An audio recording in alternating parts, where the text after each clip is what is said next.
Welcome, all my fellow Washington brethren and sisters. I am your man and resident Washington football team fan, Lou. Thank you for joining me here on the Washington Football Report Live. As you see, we got a special guest tonight.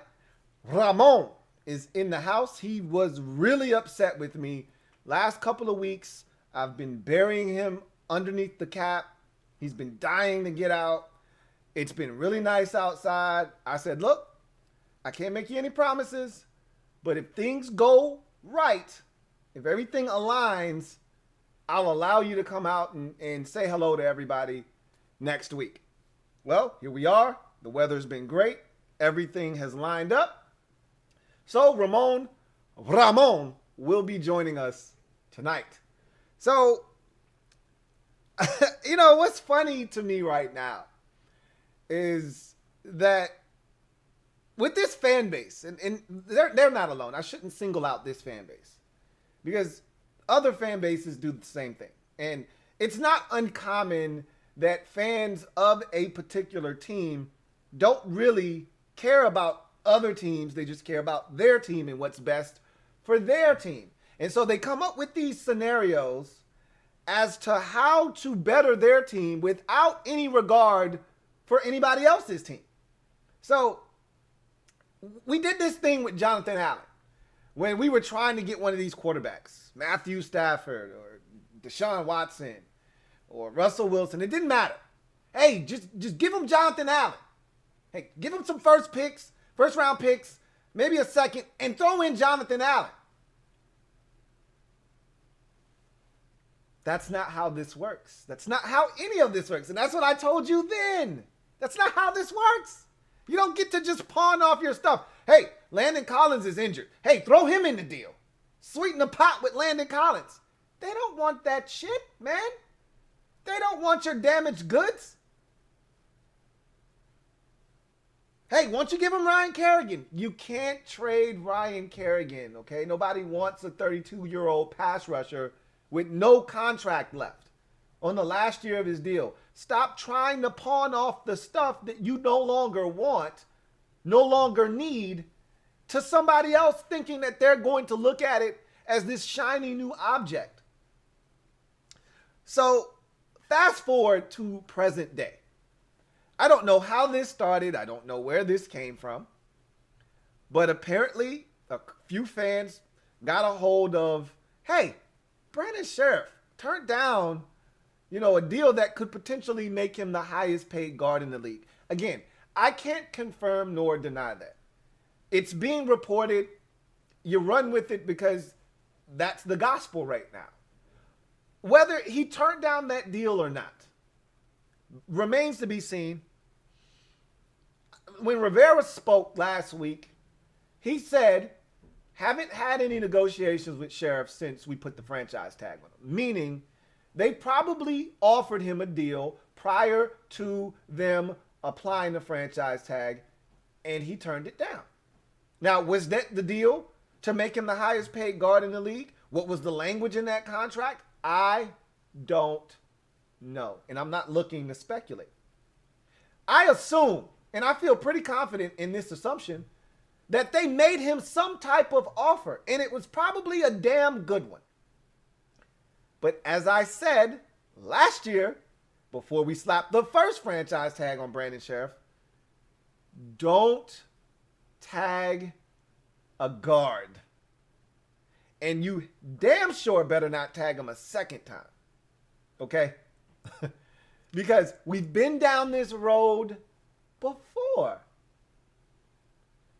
And we saw how it ended, and it did not end well for the good guys. It never does. So I didn't want to watch this movie again.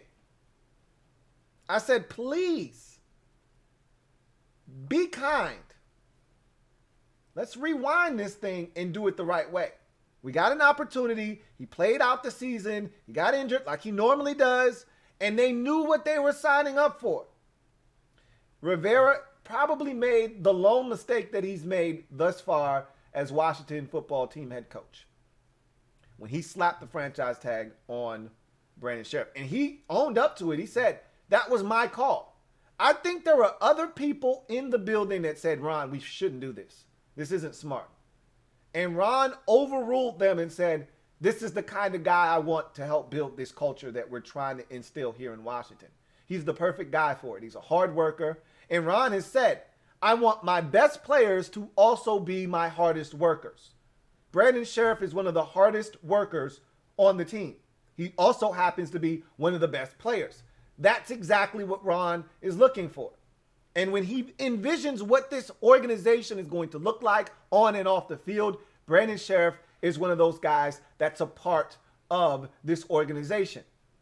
Problem is, they put Brandon Scherff in a position of power. And at this point, I don't blame him for not wanting to relinquish the power that has been bestowed upon him. After the first franchise tag, you emboldened him to feel like I don't have to sign anything because I'm that much closer to free agency. So either I'm going to get to test the market where I'll make top dollar, or you'll slap me with another franchise tag and I'll be making way more than any other guard in the league. Your choice. They opted for the latter of those two options. He's going to get $18 million this season. He made 14 last year, $32 million over 2 years for a damn guard. Are you kidding me? I was against the franchise tag this offseason. I made that abundantly clear.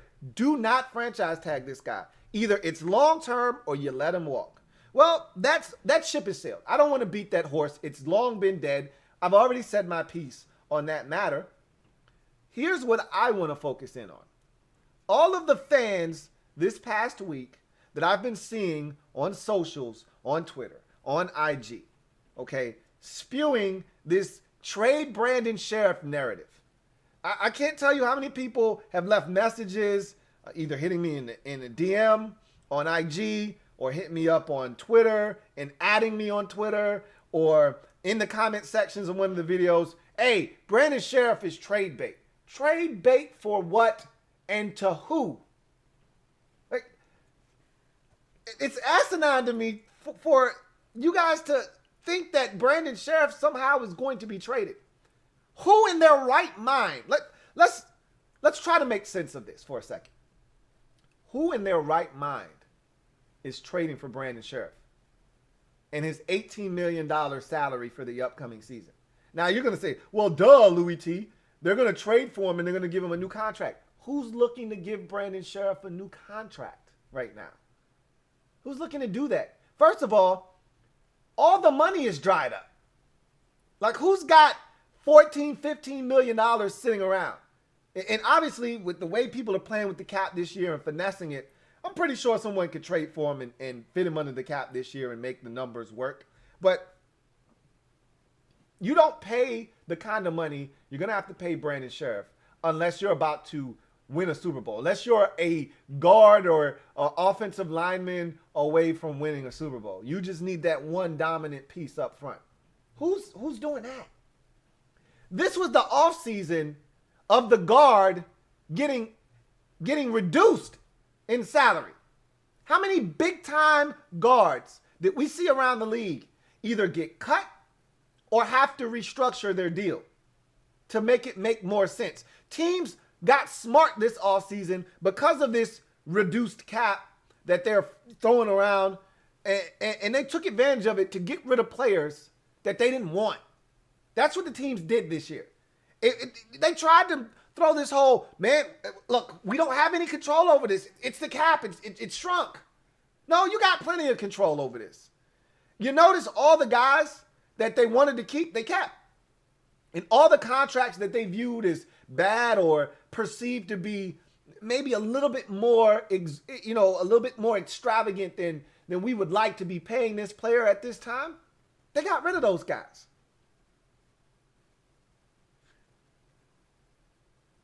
Trey Turner in Los Angeles with the Chargers. He got released. He was making too much money. Guard. Andrew Norwell was going to be released, was asked to restructure, and so he did. Why? Because he knew he probably wasn't going to be able to make the kind of money that he was going to get on a restructured deal. So he restructured so he could get a lot of his money up front and not have to hit free agency and see what's out there. The Giants guard that they traded for from Cleveland, who was first in Cincinnati, released. Okay? That's what was happening to the guard market. You really think that with all these guards that were out there, you really think somebody's looking to trade for Brandon Scherff? And then have to turn around and pay this guy top dollar? And give you draft capital or give you a first round pick too? You must have bumped your damn head. Brandon Scherff isn't getting traded. Who's trading for a guard? Somebody had said, hey, can't trade him to Atlanta. They're actually getting good play out of Lindstrom, Chris Lindstrom, the guard from Boston College that's still on a rookie contract. I'm like, Atlanta doesn't want Brandon Scherff any damn way. What are they going to do with Brandon Scherff? It'd be nice to add him to their offensive line. Sure, it'd be great. But they don't. This is the thing you have to understand. Unless I'm dangerously close to winning something, what the hell good is Brandon Scherff going to do for me and my team? A guard isn't going to put me over the top. If you're Detroit, and this was the pick that somebody was suggesting on Twitter, we should use Brandon Scherff as a chip to trade up to 7 to get Trey Lance. We can't do it now. Can't do it right now because we don't know if Trey Lance is going to be there, which we've talked about. Don't want to make trades prior to the draft unless you have a list of guys that you know you're going to be able to acquire at that pick, so it doesn't matter. Like San Francisco, for instance, they went up to 3, not really knowing, blindly saying, hey, we pretty much know it's Lawrence 1, it's Wilson 2, but just in case, we're at 3. If the Jets decide to trip and go in a different direction, we'll be able to get our guy, which is ultimately Zach Wilson. That's who they really want. He's not going to be there. The Jets are taking him at 2. But they said, hey, we're good at 3 regardless, because whether it's Zach Wilson, it's Trey Lance, it's Justin Fields, or it's Mac Jones, we'll have a guy there that we want. So you can trade up to 3. Can't do the same thing at 7. Because what if the guy you want is Justin Fields? Well, he could go at 4. Whether it's Atlanta or somebody trades up with Atlanta, he could be gone by the time you get to 7. So you can't trade up now. You've got to be comfortable with both Lance and or Fields, for that matter. And then assuming that 5 or 6 aren't trading out and neither of them are taking quarterbacks, then you'd get one of the 2 at 7. But anyway, I digress. The person on Twitter was saying, hey, we could trade him to Detroit. They could definitely use a guard. And I'm thinking to myself, oh, really? Detroit could use a guard? They lost both of their starting guards in the offseason, and he made this case for why they could use an upgraded guard position. And I'm saying, hey, all of that is fine and dandy, and it sounds great. Let me ask you something. Detroit blatantly told us in the offseason, hey, this is a rebuild. It's a rebuild. Traded Matthew Stafford. If they were trying to win now, they wouldn't have traded a top 10 quarterback away for Jared Goff. They're in a rebuild. Anybody that's been paying attention knows this. So if you're in the middle of a rebuild, what does Brandon Scherff do? A 30-year-old guard. Okay, what is Brandon Scherff? How old? Hey, Google. How old is Brandon Scherff? 29 years old. He's 29 years old. Gonna be 30. What good is a 30-year-old guard going to do for the Detroit Lions that's in the middle of a rebuild? Not to mention, if I'm Brandon Scherff, and Brandon doesn't have any control over what happens. Okay, he doesn't have a no trade clause or anything like that with his franchise tag. Washington can do whatever they want to do, but this is the thing. If I'm Brandon, I can make life hell for Washington if they want to trade me, because guess what? I have to agree to a contract. No one's going to trade for Brandon Scherff and play him on a 1-year, $18 million deal. Nobody is doing it. I guarantee you, nobody is foolish enough to trade for an $18 million hit in one season. Nobody's doing it. I don't even know if you can. I'm pretty sure you can. I'm not sure, though. I don't want to sit here and blow smoke. I don't know if you can or not. I just know this. Nobody, and I mean nobody, is trading for $18 million contract. And Brandon Scherff is saying to himself, I could make $18 million in 1 year and then turn around next year. Washington's not going to franchise tag me for a third consecutive year. I know this for a fact. His agent has already told him, Brandon, you're in the driver's seat, bro. Don't do anything. You don't have to sign anything except for that franchise tag, which he's already done. You're in this driver's seat, bro. You made 14 off this team last year. You're going to make 18 more this year. They're not going to use the franchise tag next year. So guess what? You get to hit the free agent market and you're going to get a massive deal on top of the $32 million you just got. You're going to get another $45 million guaranteed on a contract that you sign next year, and you put it all together, and that's $77 million you've made in 3 years. Why in the hell would I agree to sign a long-term deal with any damn body when I know I got 2 bites at the apples? Double fisting. You get 2 bites at the apple. One over here, $18 million, and another one next year in free agency. Why would I agree to a new, fresh contract with somebody? Makes absolutely no sense. Not for Brandon Scherff, it doesn't. And so, if Washington even thought they could move him, which they're not thinking about doing because they're not stupid. They know that no one's looking to take Brandon Scherff on. Even if they were thinking about doing it, Brandon doesn't have to agree to sign. Hell, he won't sign one here. What makes you think he's going to sign a long-term deal somewhere else? It's not about a long-term deal and wanting to be the highest paid tackle. It's about maximizing his opportunity to hit free agency, which he is currently doing in grand fashion, I may add. Okay? He took the Kirk Cousins route, and we allowed him to do it like some dummies. A wise man once told me, you either learn from your past or you're doomed to repeat it. Apparently, we didn't learn from our past at all. And I know it's a different cast of characters here. Come on, man. Whether you're in Carolina as Ron was, or you were in San Francisco as Martin Mayhew was, or you were on Jupiter. Everybody knows what happened with Kirk Cousins, man. You didn't have to be here in Washington to know that he got 2 straight franchise tags, left after the second one, and got the fattest, fully guaranteed contract in NFL history. Everybody knows that. Brandon Scherff isn't going to get a fully guaranteed contract next year, but he just got Washington for 2 straight franchise tags, and he's going to get a hell of a lot of money in guarantees next year when he signs a new 4-year lucrative deal. Brandon Scherff is winning. And we're not going to be able to trade him. He's not signing long term. We're not going to be able to trade him. So you can stop with the pipe dreams, guys. I hate to be a dream killer, but I have to kill your dream on this one. We're not moving Brandon Scherff, and nobody is going to do us a solid and take him off of our hands. Okay? So all of you who are out there wishing that Washington does some kind of magical trick, waves their hands in some kind of wand, and boom, Brandon Scherff and a 3rd round pick to fill in the blank team for number fill in the blank to get fill in the blank player. That's dead. And Ron has already made it abundantly clear as well this year. He's not looking to overspend to move up in the draft. He's made that abundantly clear. He doesn't want to mortgage the future to try and go up and get a guy.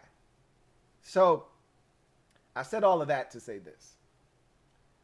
Highly unlikely that anything comes about in the form of a Brandon Scherff deal here in Washington on a long-term deal or trading him somewhere else on a deal. Neither of them are going to happen. The only thing that's going to happen, barring some kind of catastrophe, is Brandon Scherff is going to suit up for the Washington football team again in 2021. It'll be your last year seeing 75 with Scherff on the back, suiting up for the burgundy and gold. So enjoy it while you can, because this will be it. He will not sign here long term, more likely than not. And that's okay. I'm okay with that. I was okay with the alternative, which was, hey, either he signs on the dotted line prior to free agency, or you let him test free agency, and he'll already know. Him and his agent will already know the deal that Washington has on the table. That same deal that they offered him prior to slapping the franchise tag on him. If it reportedly, check this out. Listen to this and think about this. Let this resonate for a second. If it was a deal making him the highest paid tackle or guard in the league, leave it on the table. Say, all right, you don't want to take this deal? Go out there, and if you can get more power to you, man. We wish you nothing but the best. But if you don't, you know what's here, man. You know what we got in terms of an offer. We're not pulling it. We're not changing it. It ain't going up. It ain't going down. You know what it is. Nothing's out there for you. You can always come back home. They could have done it that way. If Washington's deal, right now, the highest paid guard per average is Brandon Brooks at $14.1 million a year. Signed an extension with the Eagles. Brandon Scherff, I thought, wanted about 15, 16 million. I've been talking about that number. You know, I talked about the amount of guaranteed money that Zach Martin got in Dallas, and I said it's going to have to be a percentage chunk like that. But in terms of per annual salary basis, it was going to have to be in that $15 million range, which is asinine for a guard. But okay, let's say Washington extended out a deal to Brandon Scherff. 5 years, $75 million, $15 million per year. Let's say that 40 of it was guaranteed. That's more than half of the contract, by the way. It's about 60% of the contract, 55, 60%, somewhere in there of the contract. And he turns it down. Let's say he turns it down. He knows if you're going to franchise me, that's 18. 18 is more than 15, and I can get another bite of the apple next year in free agency and still might get that same deal you were offering me this year. So I might be able to have my cake, eat it too. You put that deal down on the table and you say, hey, Brandon, this is where we at. You know where we stand. If you need us, come holler at us. You go out there, you see what's out there for you. If you find something better, man, we love you. Go get your bread. No hard feelings. It's a business. But if you go out there and the best you can come up with is a deal for $12.5 million, $13 million, our $15 million deal right here, still on the table. You can come back and sign it whenever you're ready. That's how they should have approached this. That's how they should have played it. Ron played this hand wrong. Ron had all of the spades in his hands and every opportunity to set Brandon Scherff and his agent. And Ron effed up and ended up butting heads with his teammate, and now they got set. How? He played his cards wrong on this one. And we're not going to get out of this thing with a trade. So you guys can quit with the, hey, let's trade Scherff. He's trade bait. He's a chip. No, he's not. He's the right guard of the Washington football team in the upcoming season. That's what he is for $18 million. All right. I just wanted to set the record straight on that. Wanted to make sure that you guys were aware of that because I just heard too much of that this week about trading Brandon Scherff. A lot of it today too. And I'm just like, are you guys serious right now? Like, are you, I mean, that's that, fantasy football, Madden type thing, like where you just make stuff up. Like, he's not getting traded. It's not how this works. That's not how any of this works. Anyway, I digress. Got a super chat here from Ovadar the Obtuse. Thank you for the super chat, Ovadar the Obtuse, who writes, when will you collab again with NFC East peeps? I have no idea. I wasn't the one that set it up. Maybe I could set something up on my channel down the road. I'm so fixated on the draft right now that I can't even wrap my brain around trying to go out and recruit people to do it. I've never done it myself. I've always done it with somebody else on their channel. So maybe that's something I could look into doing on my platform down the road after the dust has settled and the smoke has cleared from the draft and we start to get closer towards training camp. Maybe that'll be something that I might look into. But as of right now, for me, no one has approached me to do one somewhere else.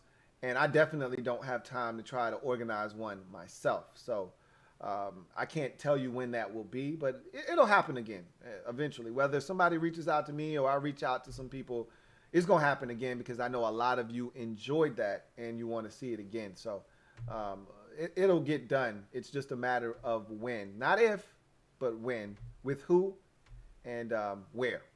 Essentially, whether it's my channel or someone else's. So thank you for that super chat, Obadar, the obtuse. Red Wings 01, thank you for the super chat. Greatly appreciate you. Red Wings 01 writes, I never understood why everyone was immediately on the trade Scherff train. It'd be better to just wait and see events unfold. We don't even have any substantial details yet. And look, again, people are going to run with the first information that they get. And the first information that everyone got was, oh, he turned down a deal to be the highest paid guard in the league. Well, is that so? Well, what were the parameters of that deal? People don't care about the intricate details. They just want the headline. I can't tell you how many times people read a headline, don't bother to read the story, and don't really have all of the facts or information nor details surrounding that headline. They just read the headline and run with it. And the headline, that's the salacious part to gain attention, to gain clicks, to get people talking. You got to read the story, though, because the headline may not do the actual story justice. And in this particular case, with Brandon Scherff, the headline is, oh, he turned down a deal that would have made him the highest paid guard in the league. Well, why did he turn down that deal? I think I know why. If in fact it is true that he turned down a deal that would have made him the highest paid guard in the league, I think I know why, but there could be other factors as to why. Like I said, it could be language in there that says, hey, if you don't play in at least 13 games, which, let's look at his stats. When's the last time Brandon Scherff played in 14 games? Let's say his contract says you got to play in 14 games to earn all of these bonuses and incentives in your deal. When's the last time Brandon Scherff played in 14 games in a season for us? I think you got to go back 4 years ago. He's been hurt the last 3 years. Let's see how many games Scherff has started at. 13 last year, 11 the year before that, 8 the year before that, 14 the year before that, and in his first 2 years, it was 16, all 16 games. So he hasn't started all 16 games in 4 years. Last year wasn't terrible, but he still missed 3 games. So at the end of the day, they could have put a provision in there that says, hey, you got to play in at least 14 games. Scherff is saying to his guy, I ain't playing at least 14 games since my 3rd year in the league, man. What are they trying to do to me here? That's anything. And Scherff's already proven he's a tough guy. He's played through stuff before, but you're putting extra pressure on him to earn certain incentives by making him play through some things that maybe he wouldn't play through if he didn't have that clause in his contract. So he might be like, why the hell would I sign that? That's dumb. We don't know. That could be one of the reasons why he didn't sign that deal. Or, like I said, the reason I think it is simply I got a chance to make $18 million this year. There is no contract out there for me that's going to allow me to make $18 million in 1 year and then turn around the next year and potentially make $35, $40, $45 million on a guaranteed signing bonus portion of a deal. Where I sign my name on the dotted line and instantly I have $27 million wired to my bank account. And then I've got other guarantees in the contract that allows me roster bonuses and things of that nature where I'm earning money hand over fist. Why would I sign your deal when I'm going to make $18 million this year? That just doesn't make any sense for me and my family financially. So I never understood why people wanted to just jump to, hey, let's trade Scherff. He doesn't want to be here long term. You should have thought about that before you slapped the franchise tag on. You know? But to Ron's credit, and in his defense, he thought he was going to be able to get this deal done. He thought that Brandon Scherff saw what Ron was doing here and what he was trying to build, and he thought Scherff was one of those guys that valued winning and being loyal over money, and he got the game all twisted up. You got to listen to people when they talk and when they tell you stuff. A wise woman once said, men tell you how they really are and how they feel. You just got to have your ears open so that you can listen and hear what they're saying and not what you want to hear. How many times has Brandon Scherff, have you heard, and this is the funny part, Washington fans, after every time Brandon Scherff speaks, we don't hear what he's saying. You hear what you want to hear. You hear the part about, I want to be here for my entire career. I want to be a Redskin, or I want to be a part of this team, this organization. I want to spend my whole career here. That's what you hear when you hear Brandon Scherff speak. You didn't hear the part about him saying, I'm going to leave that up to my agent. My agent is handling all of this. I'm not in any of these contract negotiations. I'm letting my agent handle that. You ain't listened to that part, though. Because if you leave it up to the agent, he's going to do what's not only in the best interest of the player from a financial standpoint, but what's best for him. That agent's only getting 3%. So he wants the biggest deal possible, so his cut is bigger. Brandon Scherff signing a long-term deal doesn't give him a bigger cut than him getting a slice of an $18 million cut this year and then a slice of another $75 million contract next year versus just a $75 million contract now. Which one sounds better? No, he's got a chance to get a bite out of two different apples as well. Not just Brandon, the agent as well. And Brandon has told us time after time after time, I'm going to let my agent handle that. He was telling us all along, I'm getting mine. I'm getting mine. You just chose to hear the part about him wanting to be a Washington football team member for life. That's all you heard. You didn't hear the part about, I'm going to let my agent handle that. He was telling you. He was telling you the entire time, I'm about to get mine. And if these boys are going to allow me to rob them blind, well, I'm going to do that. And it's not like he's stealing from us. It ain't like he played in 6 games last year. He played in 13 games last year. He was a first-team All-Pro. I'm going to be brutally honest with you. Can we keep it $150 here? We usually do. All right? I don't even have to ask. That's a given. We're going to keep it $1 and some change. He wasn't a first-team All-Pro last year. He got that off of the strength of his name. Brandon Scherff. 4-time Pro Bowler. He got that off the strength of people knowing who he is. Brandon Scherff, this was not his best season of his career. I refuse to believe that. Anyway, I digress. I don't know why everybody else was on that train. I wasn't on that train, and I just want to make sure that you're not on that train because I don't want your feelings to get hurt. Because you're not trading Brandon Scherff. There's no out for Washington in this situation. Other than, hey, he's going to have to play the string out of this season, and then we'll see what happens from there. We've seen this movie before. We know how it ends. He's going to end up getting a long-term deal elsewhere, more likely than not. We'll see. He might decide, hey, I milked y'all for 32 over the last 2 years. Now I want to come back and finish the job. And he might sign a long-term deal here next year. Highly unlikely, though. Highly unlikely. Thank you for that super chat, Red Wings 01.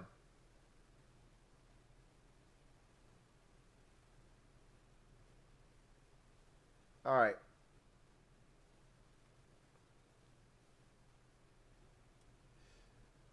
Let's see. Abner Duran, my guy, Abner Duran.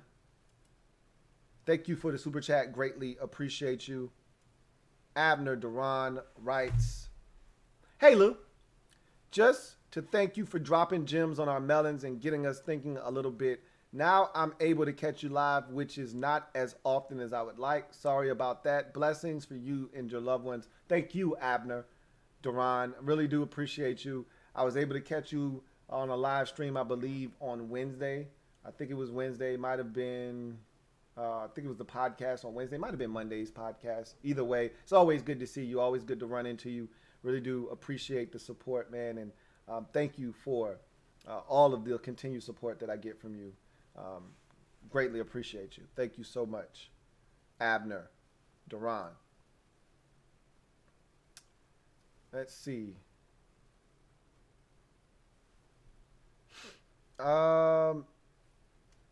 See if we got any more super chats. I think we got another one here. This one is from Abner Duran as well. Double up. Thank you for doubling up. Greatly appreciate you, Abner, who writes, we have to suck up that Scherff move and try to get a guard in the next draft. It's not a big deal. Like, that was the whole reason I was never on board with franchise tagging Scherff, is that, and look, I wanted him back. Not just because of what he does on the field when he's healthy, but because of what he meant to the locker room. This is one of the longer tenured veterans on the team. He's a tone setter. He's the kind of guy that you want on your team if you're trying to change the culture. All of these things made a lot of sense to me, and I'm pretty sure that's why Ron Rivera decided to extend this franchise tag when they couldn't get a long-term deal done. But at the same token, I looked at Wes Schweitzer, who we signed to a 3-year, $13 million deal last offseason, and I looked at a rookie in Sadiq Charles, and I said, and don't forget, we still got Wes Martin and Keith Ishmael. And I'm saying, between those four, maybe you draft a guy, between those four, and if you draft somebody and a fifth guy, you can't figure out 2 guys that can start for you. I was so impressed with Wes last year, coming off the pine and giving us the snaps that he gave us. And he ultimately ended up being our left guard last year. I'm like, hey, Wes got one of those spots locked up at left guard. Sadiq can't come back and play right guard? You sure about that? You sure Keith Ishmael can't go to guard, right guard? You drafted him because you love his versatility. He's more of a center, but he also played guard at San Diego State. He can't kick inside to guard? Like, Wes Martin was terrible at left guard, but remember, I told you Wes Martin played his best ball last year at right guard when Scherff was out. In 2019, when we saw him at the end of that year when Scherff was out, we was like, yo, Wes Martin kicking some ass. It was at right guard, not left guard. I don't know if that makes a big difference or not, but I'd love to see if this is an option that we can explore. Bottom line, what I'm trying to say to you is there were other options than to give this man $18 million on a franchise tag. We had options. And we decided that the only option was to bring Brandon back, no matter what. And that was done. They made, you're right, we have to suck it up and move on. He's going to play for the team in the upcoming season. The question is, do they try to draft his replacement in this year's draft, or do they wait until next year's draft, or do they try to figure out, because they signed Wes Schweitzer to be a backup. They thought Wes Martin was going to be the guy at left guard, Brandon Scherff was going to be the guy at right guard. They signed Wes Schweitzer to be a backup. And Scherff got hurt in week 2 versus Arizona, and Schweitzer had to come in, and he played well for that 3-week stretch. And then Wes Martin was struggling, so when Scherff came back, they was like, hey, Wes, not Schweitzer, but Martin, you got to get the hell out of here, man. You stink. And they put Wes in on that side, and he was kicking ass, and they just left him alone. And then when Sadiq came back, they tried to give Sadiq his job at left guard, and Sadiq gets hurt on the second play of the damn game from scrimmage against the Giants in the first game against the Giants in the Meadowlands. Back in Wes Schweitzer, and we never looked back. So in my mind, Wes could start at one of the guard positions, left or right. I prefer him at left. That's where he played his best ball last year. And find somebody at right guard, whether it's Sadiq or somebody else, and just move on. But they didn't go down that route, and that's okay. That's okay. Carlton Pagano Jackson, my man CPJ, thank you for the super chat. Greatly appreciate you. CPJ writes, what's good, Lou? It's been a while. Hope all is well. Let the draft games begin. LOL. Hashtag mob squad. Yes, indeed. I mean, the games have begun a while back. The games began in March when the 49ers decided to trade up to number 3. And it changed everything in the way that we viewed the draft and how things were going to unfold. And, then you get people like Ian Rappaport just throwing out little, innuendos into the draft atmosphere saying, hey, look, I'm just saying the 49ers and Washington were the two teams that most heavily pursued Sam Darnold as an option at quarterback for their respective teams. Now, I know Washington has already went out here and signed Ryan Fitzpatrick, but San Francisco traded up to 3. They're going to get their guy presumably at 3. Washington can do the same thing despite getting Fitzpatrick. He's only on a 1-year contract. None of the other guys in Heineke or Allen have a ton of guaranteed money. Either of them can be cut loose. So at the end of the day, don't rule Washington out as a team potentially looking to move up in this draft to number 4, potentially. He just threw that out there. He never actually said that we were going to trade up or that we were even interested in trading up. He's just saying, I'm just saying, don't discount Washington. So the draft games have begun. I just don't think that Washington ultimately is going to participate in any of the shenanigans and craziness that has happened with all the trades going on in the top 10 of the draft. I just don't see Washington adding their name to the list. If they hadn't signed Ryan Fitzpatrick, I do think there is a different level of desperation because Ron made it abundantly clear he wanted to do something this offseason at the quarterback position. He was not comfortable going into camp with Taylor Heineke and Kyle Allen battling it out for the right to be called the starter of this football team. He wanted another guy in there, whether it's a rookie or a veteran or whatever the case may be. He wanted another guy. He got his guy. And Ryan Fitzpatrick, I don't see them going out and getting a rookie. I don't see that happening this year. So, we'll see. Thank you for the super chat, CPJ. Greatly appreciate you. Abner Duran, thank you for the super chat and tripling up. Greatly appreciate you as always. Abner Duran, who writes, hey everybody, show my man Louie some love. Hitting that like button and getting some LTN merch. Hey, I really appreciate that, Abner. I mean, you're killing it tonight with the promotions for me, man. I might as well self-promote since you're giving me the opportunity. You're going to throw up the alley. I'm not going to turn it down. I'm going to go ahead and dunk that thing in there. So go ahead, hit the subscribe button if you haven't already done so. Please hit the notification bell.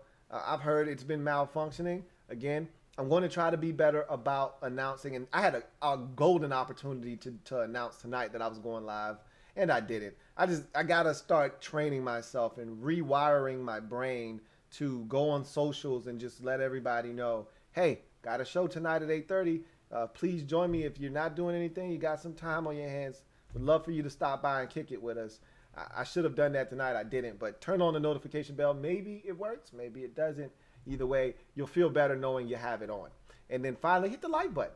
As Abner said, 90 likes right now. Over 310 of you out there right now watching this stream. So if you can, please hit the like button and show your man Louie T some love. And as he said, if you haven't already copped you some LTN merch, by all means, please help yourself.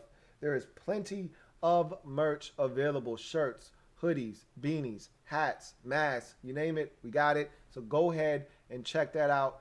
LouieTeeNetwork.net or on theprintchamps.com. All of those links and where you can find the merch is down below in the description of this and every single video that I upload. So with that said, I want to thank you once again, Abner Duran, for your contributions and your support.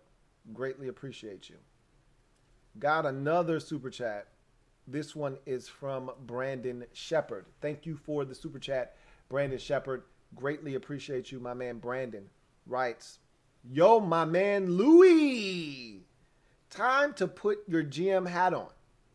With the incumbent spillage on the way, let's say Zaven Collins, JOK, a tackle, Jamin Davis, and J.C. Horn are sitting there. Who do we take? I I believe that of the one, two, three, four, five guys that you have suggested in this scenario, I think it's a pretty safe assumption to make that of the five, all five will be there. JOK of that group may be the only one that isn't there. Zaven Collins will be available at 19. A tackle of some sort will be available at 19. Jamin Davis, I believe, even though he's rapidly climbing up boards, he ain't climbing up past 19. He'll be available.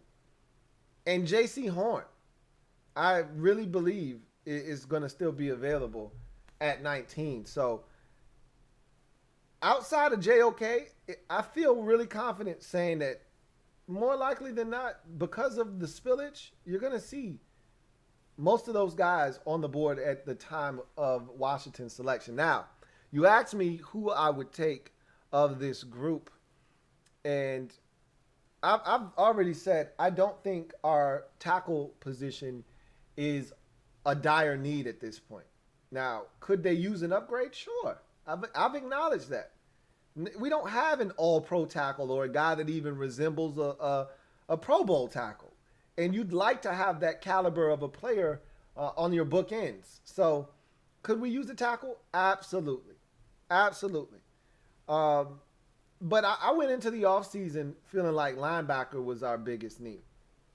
Now, I prefer a middle linebacker, not a weak side linebacker, but we need both. You know, we just need more speed, more playmaking ability at the linebacker position. JOK is the guy that does that for me. So he'd be the guy that I would be more fixated on. But I wouldn't have a problem if Ron said, no. We really need to upgrade the tackle position, specifically left tackle. We feel good about Morgan Moses at right tackle. We really need to upgrade the tackle position, however. So we're going to go ahead and take a tackle. The name that's been linked to Washington is Christian Darrisaw out of Virginia Tech. If that were the case, okay, knock yourself out. I don't have any issues with it. If they decided we need corner help, don't love our cornerback situation, especially with Fab Moreau moving on, and they said, hey, we'll take J.C. Horn, and we'll kill two birds with one stone, because now we can take Kendall Fuller if we feel like J.C. Horn is ready to go, and play him opposite of Will Jackson, and now you got the opportunity to move Kendall Fuller around, maybe into the nickel, maybe to free safety. Who knows? Maybe you're not comfortable with J.C. Horn stepping in and playing right away. But I wouldn't feel bad about any of those guys. I'm not the biggest Jamin Davis fan in the first round. But if they took Zaven Collins, wouldn't be upset about that. If they took JOK, I'd be elated by that. They took a tackle, I'd be perfectly fine and on board with that. And if they took J.C. Horn, I'd be like, okay, I see the talent. I understand that you feel like you need more depth at corner, but don't forget, they just signed another dude, Darryl Roberts, at the corner position. I don't know if that snuck by any of you out there, but they added another guy that they view as depth at cornerback in Darryl Roberts. So, again, I think that you can take corner in the first couple of rounds off the board. I'm not saying they won't eventually draft a corner, in the fourth or the fifth round, but I don't think they're taking a corner in the first two rounds. Maybe the third round, they got two selections in that round. Maybe they take a corner there. I don't see them taking a corner with all the work that they've done this offseason, with the two acquisitions at the cornerback position, bringing Danny Johnson back. Don't forget, he's not just a special teams guy. He does also play the cornerback position, not to mention still having Kendall Fuller on the roster. I doubt that they would go corner early in this draft. I think it's going to be a linebacker, a tackle, maybe a wide receiver if one is there that knocks their socks off. But I think it's going to be tackle or linebacker personally for Washington at 19. So we'll see what ends up happening. Thank you for that super chat, Brandon Shepard. JP, my man John Perez, thank you for your super chat. Greatly appreciate you, my man JP writes, Lou, first off, I don't want Scherff to leave. Secondly, I hope Washington is able to crush this draft. And third, get the young quarterback at all costs. My man JP has been on the go get the quarterback train for as long as I could remember. This process getting started, JP all along has not wavered in his quest and pursuit of Washington getting them a young quarterback in this year's draft. I hate to be the one to break it to you, JP, but I just don't see it happening. And I've said this on record, I think on other shows. I'm going to say it on this show. If I didn't say it to you guys already, and if I did, I apologize for being redundant. But, I'm redundant all the time, so what difference does that make? But I'm going to say it again. I don't think Washington is getting a quarterback unless it's in the first round and it's at 19, or they got to trade up like 3 or 4 spots. The closer you get to your selection and the guy that you like is still there, then you start to figure out ways to make that happen without having to give up massive draft capital. So if I said all of that to say this. If they don't get a quarterback in the first round, I don't think they're going to draft a quarterback the entire 2021 NFL draft. I don't see them drafting a day 2 quarterback, and I definitely don't see them investing in a day 3 quarterback with already having Taylor Heineke and Kyle Allen on the roster. It doesn't make sense to have a developmental quarterback when you got 2 young quarterbacks already, even though most people, and I think Ron Rivera is included in this camp, feel like those guys are no more than competent backups in this league. Still, you don't want to add another guy that's looking to learn to the mix at the quarterback position. Either it's a rookie that you're grooming to be the next guy in line, or it's nobody. I don't think it's one of these quarterbacks like a Nate Sudfeld that we drafted out of Indiana, some years ago and just kept working with him. Either it's a first round guy or it's nobody. That's how I feel. I don't want Scherff to leave either, but I'm a realist. I see where this is going. I can connect the dots, and it's all good. And he says he hopes Washington is able to crush this draft.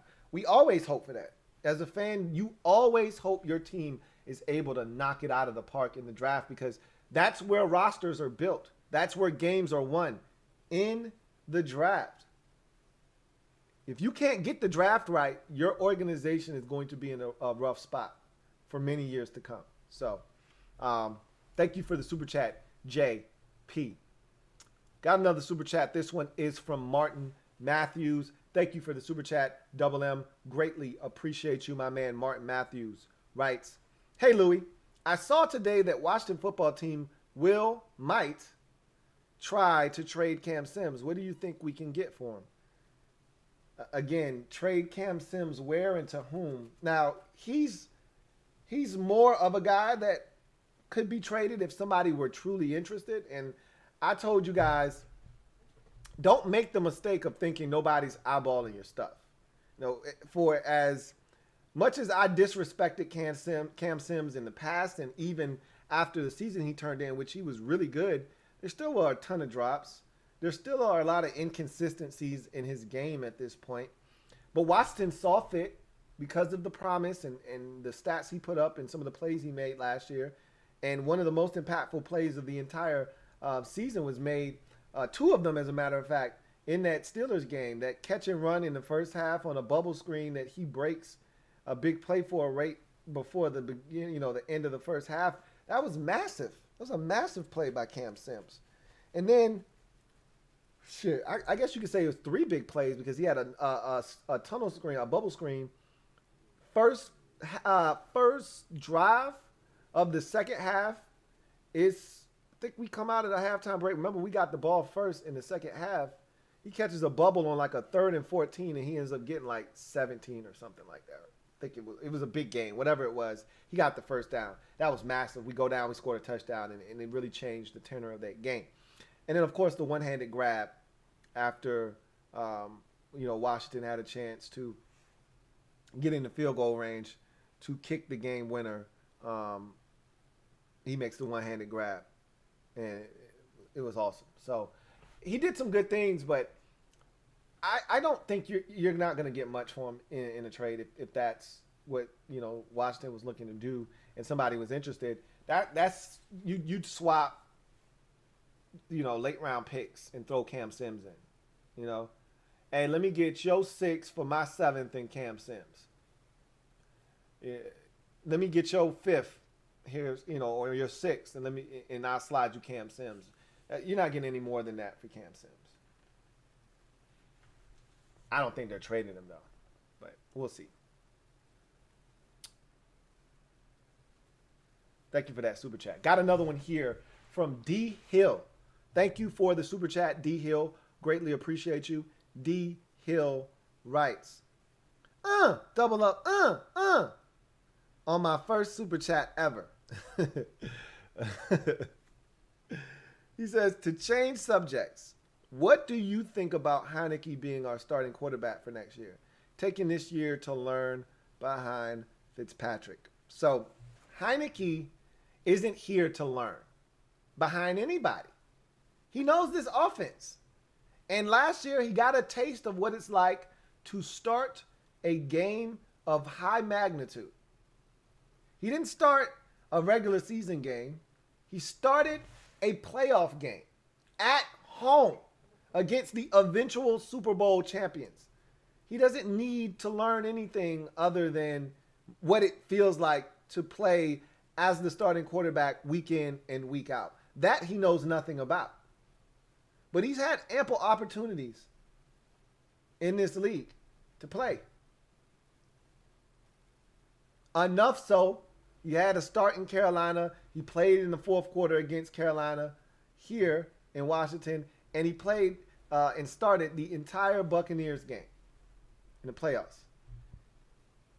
He knows what it's going to take for him to get an opportunity to start. Is he going to get a fair shake? Ron has talked about competition. I don't know if I necessarily believe him. I think this is a one-man show. All Ryan Fitzpatrick has to do is walk and chew bubble gum, and I think he'll be the starting quarterback of this team come September. But we'll see. What do I think about Heineke being our starter? I told you guys I didn't have any problems with Heineke and him potentially starting. I wanted to see what he could do. I was on board. But I also wanted to see them do something so that in case Heineke decided he wanted to get banged up again, in case Kyle Allen decided he wanted to get banged up again, we had somebody else to turn to. I didn't want to go into the season with just those two guys. Coming off of a season in which both of them were banged up at some point, I'd rather have some kind of insurance policy like we had with Alex Smith last year. So I would love to see Heineke get an opportunity, but I'm more than aware of the fact that more than likely isn't going to take place without something happening to Ryan Fitzpatrick or even Kyle Allen. Don't dismiss Kyle Allen like, oh, it's either Ryan Fitzpatrick or it's Taylor Heineke. It could be Kyle Allen. We know Ron loves Kyle Allen, or at least likes him a lot. We can't say the same for Taylor Heineke. I think the loyalty there resides with Scott Turner, not necessarily Ron Rivera. So, anyway, we'll see. Thank you for the super chat, D. Hill. Brandon Shepard. Double up. Thank you for doubling up, Brandon Shepard. Greatly appreciate you. My man, Brandon Shepard, writes, should we trade our second and our later third pick to the top of the second or 31st, 32nd for Terrence Marshall? Is that possible or am I crazy? No, you're not crazy. And Terrence Marshall would be a hell of a pickup for this offense. Excuse me. But I think that in a second and a third would get it done. It would definitely get a deal done to move up to it would have to be a second round pick though. If you want to move into the first, it's going to take your second this year and more than likely it's going to take a second the following year. Remember, I always just go back to the Montez Sweat trade and us getting back into the first round. I think Sweat was either 25 or 26 if I'm not mistaken. Washington had to give up their second that year and the second the year after, and what turned out to be an abysmal season and Washington having the second pick in the second round. Indianapolis was the beneficiaries of that, and they ended up taking Michael Pittman Jr. at 34 last year. That would have been a nice pick for Washington to have. But as I've said, until somebody changes the narrative, we don't know what to do with second round picks anyway. So let's hope it's different now with Marty and Martin and Ron kind of pulling the strings, so to speak. But if you wanted to get in that range of 31, 32, I think it would take a second this year and a second more likely than not next year as well. So that's what we saw in the Montez Sweat deal. So that's what I'm kind of basing it off of. Thank you for that super chat, Brandon Scherff. Red Wings 01. Double up. Thank you for doubling up, Red Wings 01. Greatly appreciate you. Who writes, when do you think we draft a tight end? Are there any that have caught your eye? Do you see Logan Thomas as a tight end 1 or a tight end 2?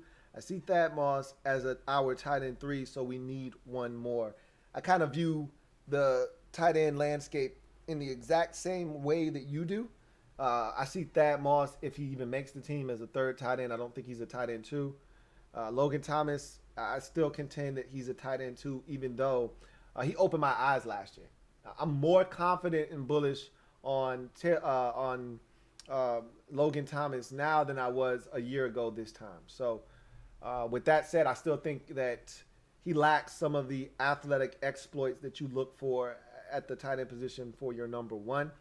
And thus, I have him as a tight end 2 right now. But he put up some gaudy numbers, man, last year. In his first extensive action as a starting tight end in this league, I thought he played well. And so if they viewed him as a tight end 1, I wouldn't have any problems with that. But I think, much like I said with the tackle position, I think you can upgrade it. You don't have to, but I think you can. So I would love to see them get a big-time tight end, slide Thomas back to the number 2 tight end role. And when you go to your 2 tight end sets, it could be problematic with a guy that's coming in fresh legs from college that you feel like has a lot of talent. That could be really impactful for this football team. So at what point do we draft a tight end? I think we draft one on day 2, whether it's in the second round or it's with one of our 2 third-rounders. I think we get a tight end, in day 2. I don't think we're going to be able to come away with one in the first round.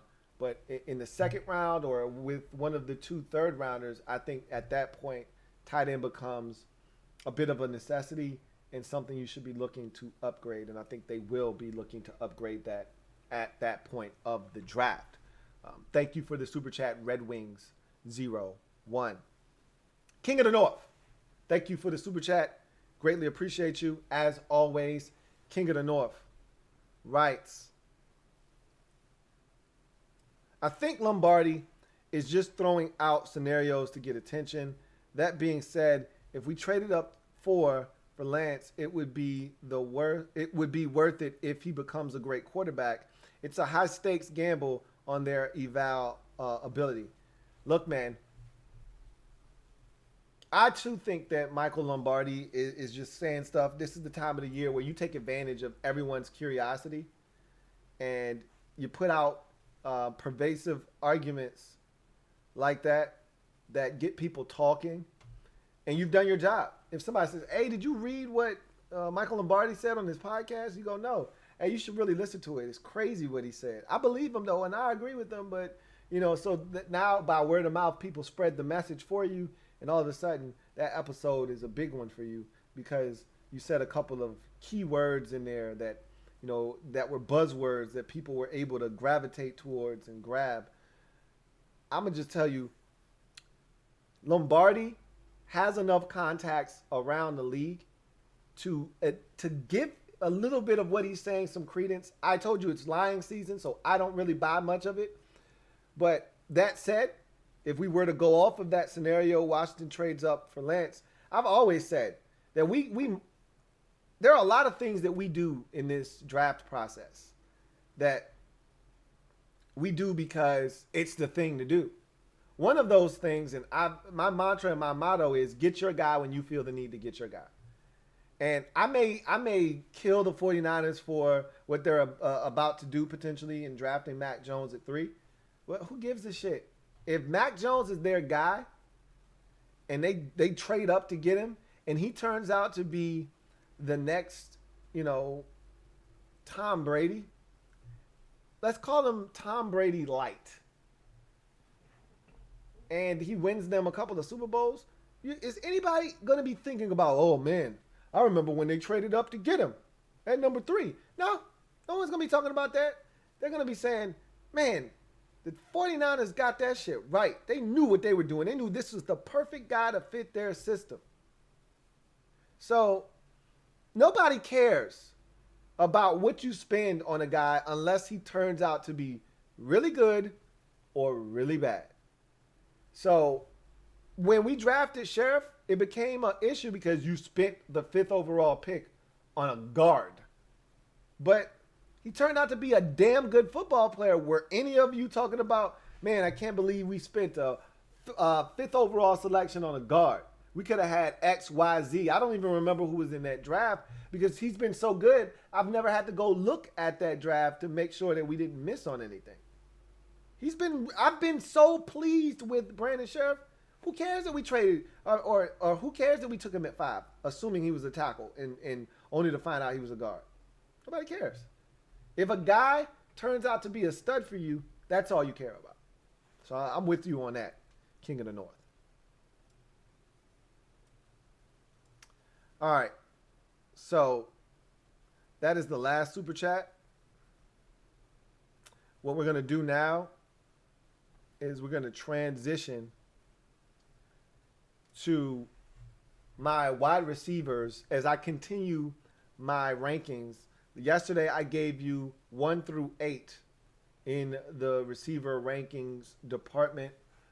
Just to run down that list quickly, my number 8 receiver was Amon-Ra St. Brown.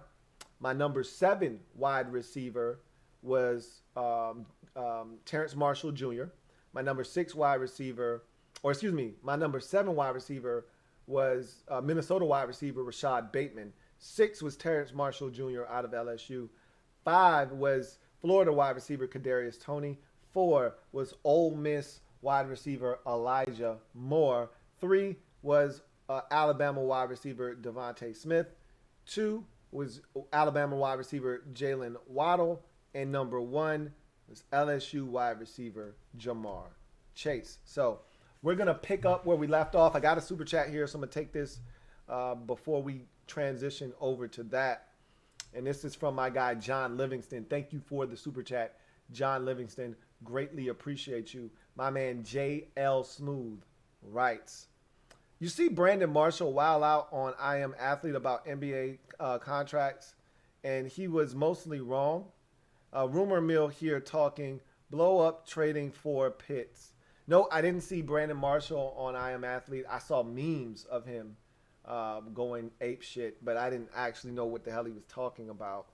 And as far as the rumor mill for Kyle Pitts blowing up, I saw a little bit of that today. He's becoming a real hot commodity. Not like he wasn't already viewed as that, but I saw that Dallas was really intrigued by him, and they just signed Jeremy Sprinkle. Sprinkle me, bitch. Sprinkle me. And it was good to see Jeremy get a gig, even if it's in Big D.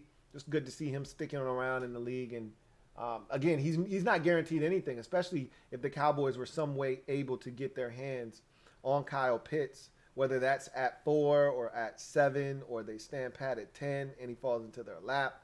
Whatever the case may be, I've heard that Jerry Jones is very, very interested in acquiring Kyle Pitts. I just don't see it happening. So, again, 4, we could assume that 4 is going to be this magical spot to go get you a quarterback, and somebody could trade up to 4 to get Kyle Pitts.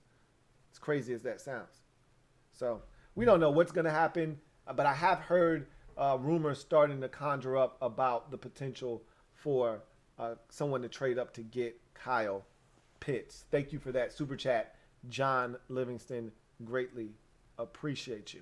So, with that said, let's get to my ranking. My wide receiver rankings continued.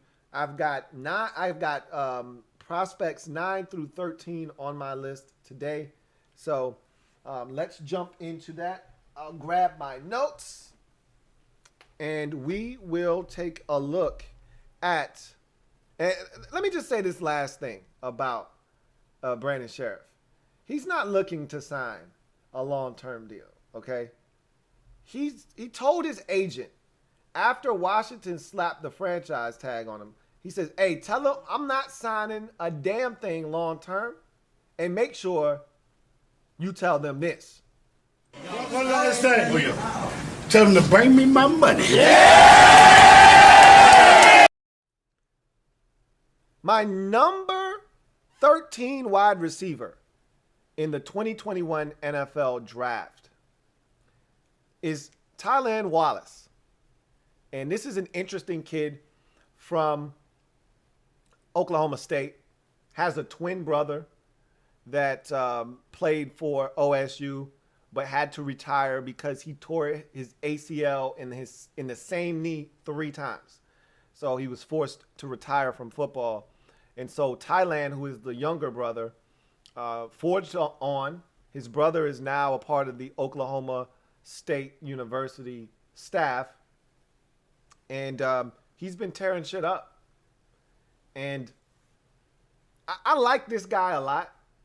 There are some things you look at and you wonder about, and we're going to talk about those things. But this is a nice little neat package here you're getting at 5'11", $190, 95 or so. And I told you this is the draft of the smaller guys, the 5'11", 5'10", 5'9", 5'8", 5'7" guy. This is that draft this year, And Tylan Wallace is another one of these sub 6 feet wide receivers that may be able to come into the league and make an impact. Let's flip his card over and take a look at what he brings to the table. And we first start with his speed. So one of the things I questioned watching him was his speed. I'm not really quite sure if this guy is a burner or not. If he can actually, I know he's not a burner. Can he run? It was the question. That was one of the questions a lot of people asked. We'll talk about that a little bit later on in the show. I'm just going to assume that he has legitimate speed. He ran a 4.48 at his pro day. So that constitutes his having some speed. Again, it's amazing with all the 40s being run sub 4.4 that when a guy runs a 4.48, we now look down our nose and frown upon it like he's not fast. 4.48 is plenty fast at the next level. You don't have to be a 4.37 guy to be considered fast. 4.48 is plenty fast. So he's got some speed. The question is, how much of it does he have? We'll talk about that later on. Quickness and agility. I really like his ability to get in and out of breaks. He doesn't waste a lot of motion. When he's breaking a dude off at the stem of a route, there isn't a lot of pitter-patting and, setting stuff up. I'm going to just run it. I might give you a little head and shoulders, a little dandruff, but I'm going to just run it. And he's got some agility and some quickness to him. Really solid hands. He's a guy that you watch pluck the football out of the air all the time now. Every now and again, you will get drops from him. But it wasn't enough drops on tape that made me uncomfortable to the point where I felt like it was a detriment and it was a weakness that I needed to bring up. I like his hands. He's a guy that you feel really good throwing the football to, even in 50-50 ball situations, that he's going to go and make a play for you. He's got really good hands. Body control. That's one of his best attributes to this point, is when you watch this guy contort his body and just find a way to track the football in the air, twisting and turning and going up, climbing the ladder to go get it. His body control right now is off the charts, and it's something that I really do admire about Tylan Wallace's game at this current moment. I think these next 3 strengths are the meat and potatoes of what he brings to the table. If you're talking about his best attributes, these are the things I think he does the best. Ball tracking skills. When the ball is in the air, Tylan Wallace is one of those guys that just knows how to find it. Over the shoulder. Stop. Go back and get it. Go dig it out of the ground. It's a low throw. Go up, climb the ladder, and take it away from a defender. You name it, he does it. He can go get the football. He can find it. His ball tracking skills are outstanding. Just let it fly, and he'll go and find a way to go get it. Speaking of which, he's a 60-40 playmaker. All right, so you're not throwing 50-50 balls up to Tylan Wallace. You're throwing 60-40 balls his way, meaning there's a 60% chance he's going to come down with it. There's a catch back in 2018, and I had to go back and watch 2018 tape with him because that was his best year of his career. That's when he burst onto the scene and announced himself to the rest of the college football world that, hey, I'm a force to be reckoned with, and I'm a damn good football player. And then he has an injury in 19, and so I wanted to see how he would bounce back. And I'm watching him in 2 games in particular in 18 where he just went apeshit and bananas.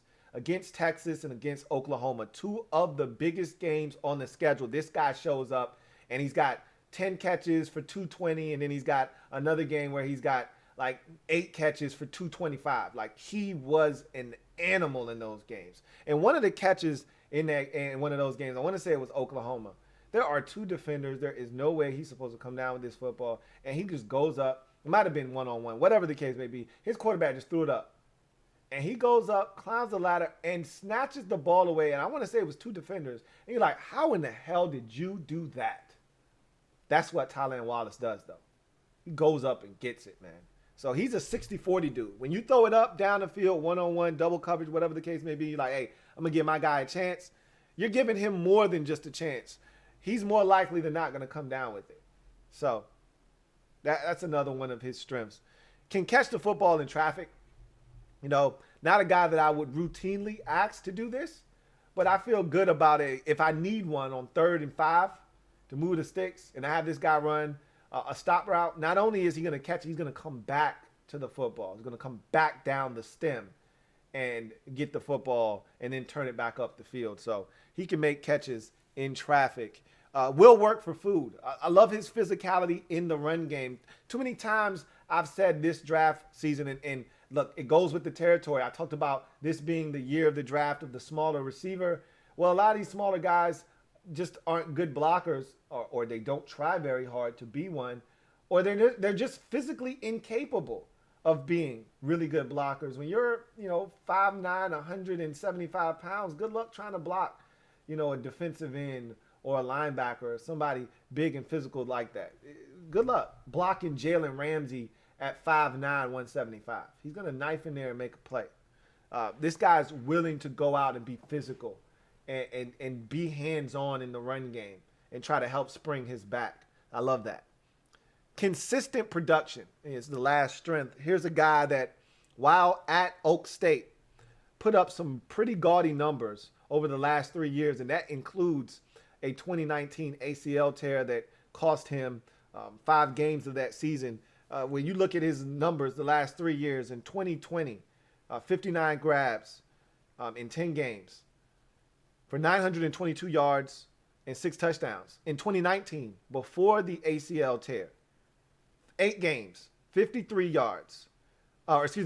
catches, 903 yards, and 8 touchdowns, averaging over 17 yards a grab.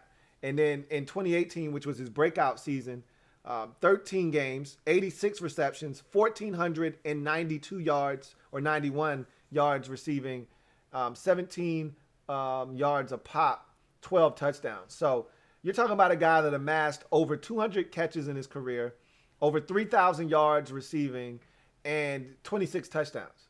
So that's great production over the course of a 3-year span. So just a consistent guy that the other team knew, hey, that's their best player. We got to stop him. And week after week, he would still put up gaudy numbers. So there's something to be said about that. Weaknesses.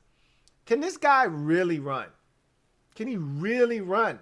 So the knock on him coming out of Oak State was, hey, he's just a producer rapper, right? Like he can't really run for real. He's just one of these regular possession receivers.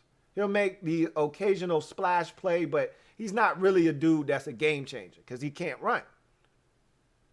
Well, then he was working out at Exos, which, if you don't know what that is, it's one of the better sports performance training facilities that these athletes use, whether you're in the NFL or you're coming into the league out of college. It's one of those facilities that guys like to go to get ready to prepare for the combine and the draft. And he went there to work out. And again, take it with a grain of salt, but reportedly he ran a 4.39 or a 4.4 flat at Exos.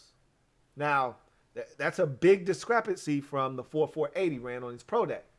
Nonetheless, my question is, can he run on film? I didn't see 4.39. I didn't see 4.4 flat. I saw 4.48, and that was pre-injury.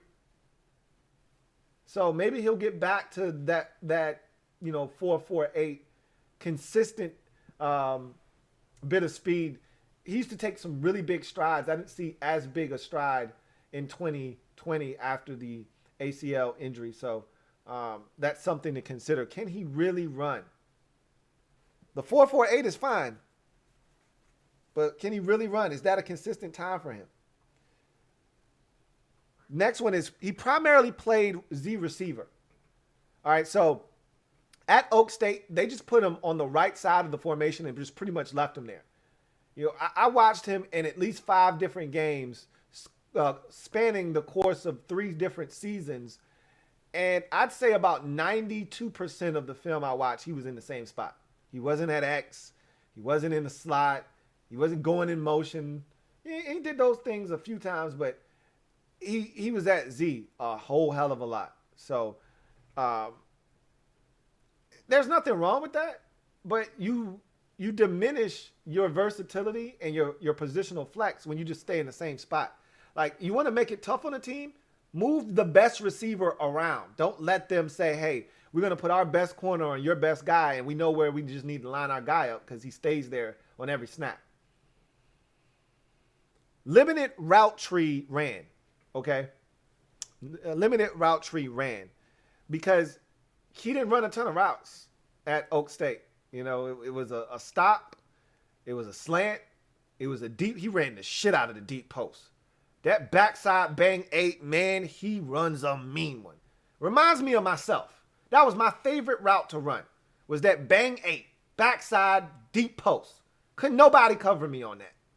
And Tylen Wallace is one of the same guys where, man, he runs the shit out of a post. Bends a guy, creates that little leverage to the outside, only to break it back inside and win inside and go track the football. But he didn't run a bunch of routes. So I don't really kill guys for that anymore. You know, after seeing what DK Metcalf has been able to do coming into the league, and not everybody's DK Metcalf, not everybody plays with Russell Wilson. I get that. I don't really kill guys for not having, you know, a lot of exposure to the route tree. He'll be fine, but that's just something to note. And then finally, I would be more concerned with the 2019 torn ACL, and knowing that his brother tore the same ACL 3 times, and now he's torn his. Is there something in that family genetics that says, hey, man, you got more ACL tears to come? Is that something you should be concerned about? You're damn right. That's 4 ACL tears between 2 brothers. And if you think the family thing isn't a thing, I look at the, what's the name of that family in the NBA?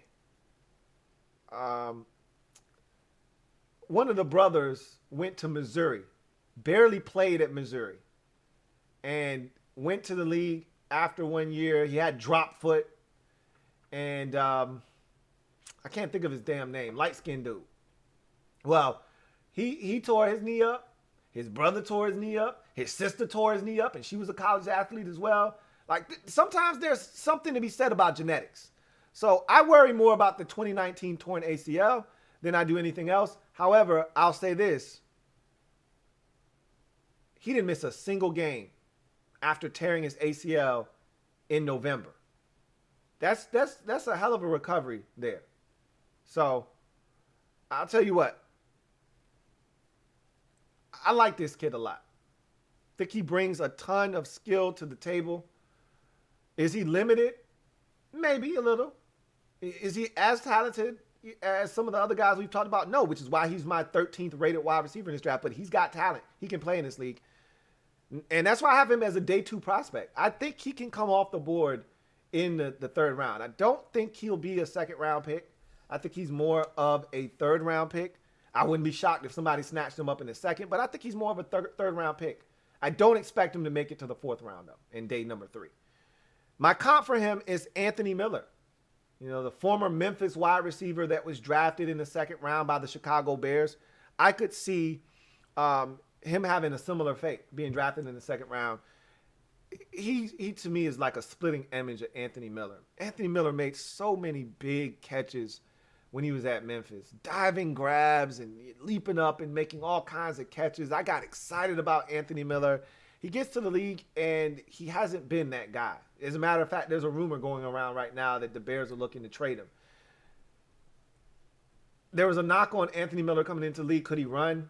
You know, he had a really solid pro day that really enhanced his draft stock, ran a sub 4.5 when everybody was thinking he was a 4.5 guy on film.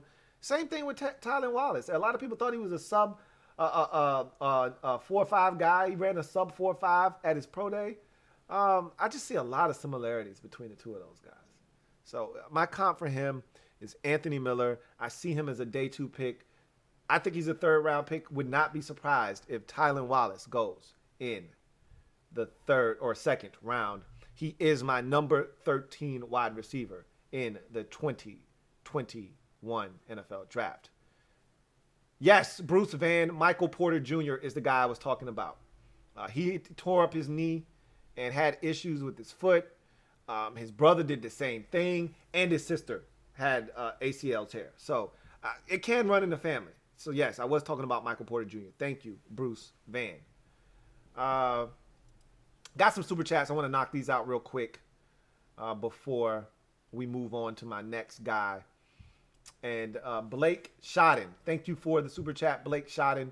Greatly appreciate you. Blake Shodden writes, what do you think of Amir Smith-Marset, Iowa wide receiver?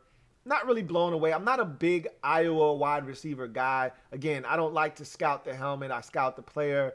But he looks just like the kind of guys that they draft at Iowa. I haven't been blown away by him, if I'm being brutally honest with you. He's a guy that I think you might see get drafted. He's a day 3 guy for sure. He's going to get drafted in this year's draft. But, you know, same type of guy you usually see at Iowa, 6'1", 6'2", 6'3", a little bit skinnier than you normally see. Normally they got guys that are like 6'2", 6'3", 205, 210, you know, solid athlete, not going to blow you away with any of their athleticism. And they come in the league and they're just solid possession type receiver guys. And I see a lot of the same in him. Now he's a little bit faster, but I haven't been blown away by him. But solid football player. And as I mentioned, he will get drafted and he will be a day 3 pick more likely than not. Thank you for that super chat, Blake Shodden. I got another super chat here from D Hill. Double up. Thank you for doubling up, D Hill. Greatly appreciate you. D Hill writes, with all the added pieces on defense, how dominant do you really think we're going to be, especially with Matt Ioannidis in the mix? I don't think we're a dominant defense yet. I think we have the makings of a dominant defense.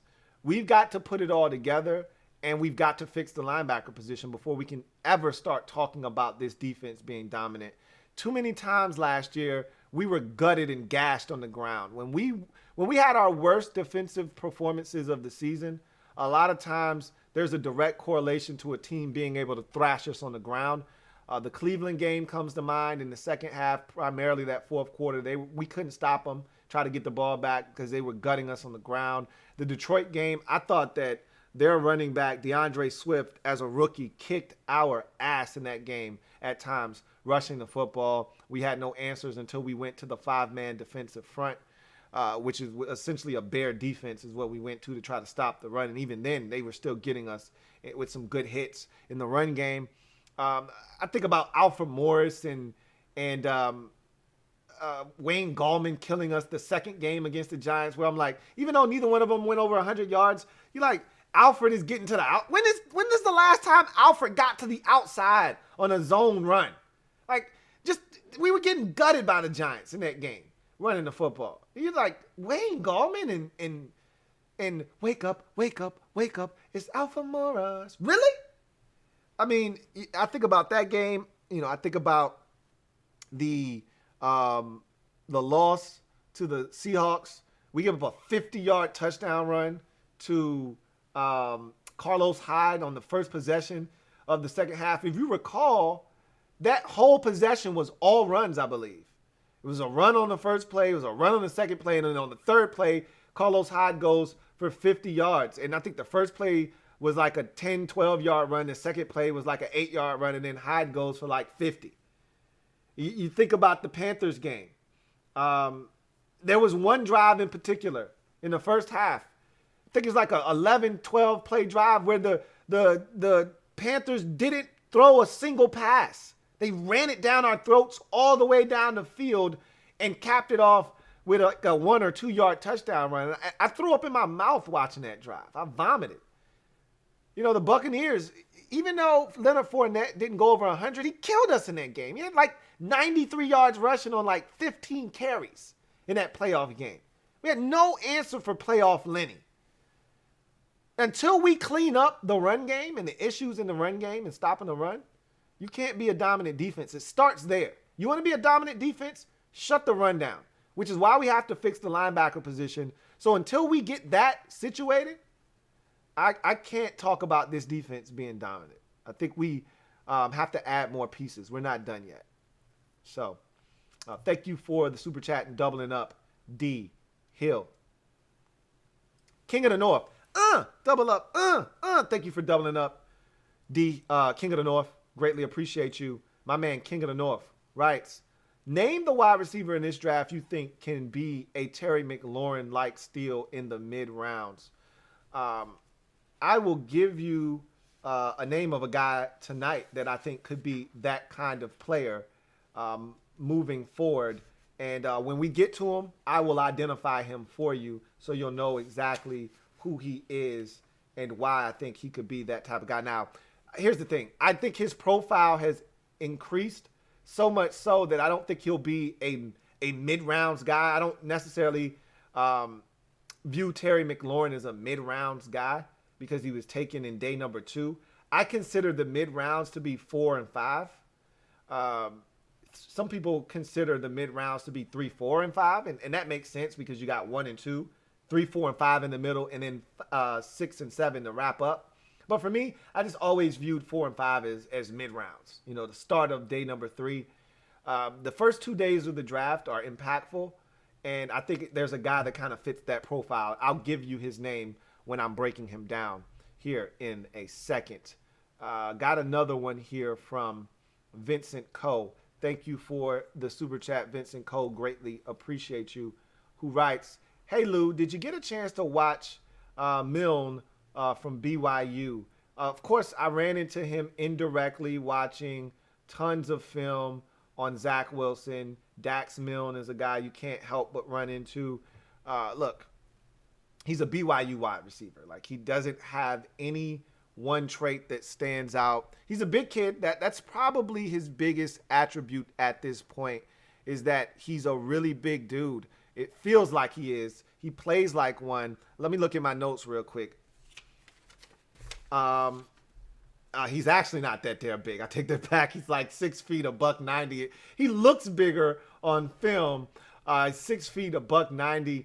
He had a knack for getting open and making big plays. And when you play with a playmaker like Zach Wilson, it's not hard to make plays. But he made his fair share of plays and made some things happen. He's not a burner. He's not a guy that's going to light it up on the gun. And so I think he is a guy that there is a place in the league for. Like, he'll land in New England, and he'll be one of those white receivers that goes to New England and plays for 12 years and has a stellar career. He's one of those types of guys. He's got that kind of ability. I look at him. It's not the similar profile. He's not the same size as this guy, but I view him as a Chris Hogan type. You remember 7'11", Chris Hogan? He was much bigger. He was more like a 6'2", 205-pound guy. That's not what Dax Mill is, but I view him in that kind of a similar light. Like one of those types of guys, just finds a way to get open, get him the football, and he'll do the rest type of guys. So I did watch Dak Milne, indirectly watching Zach Wilson.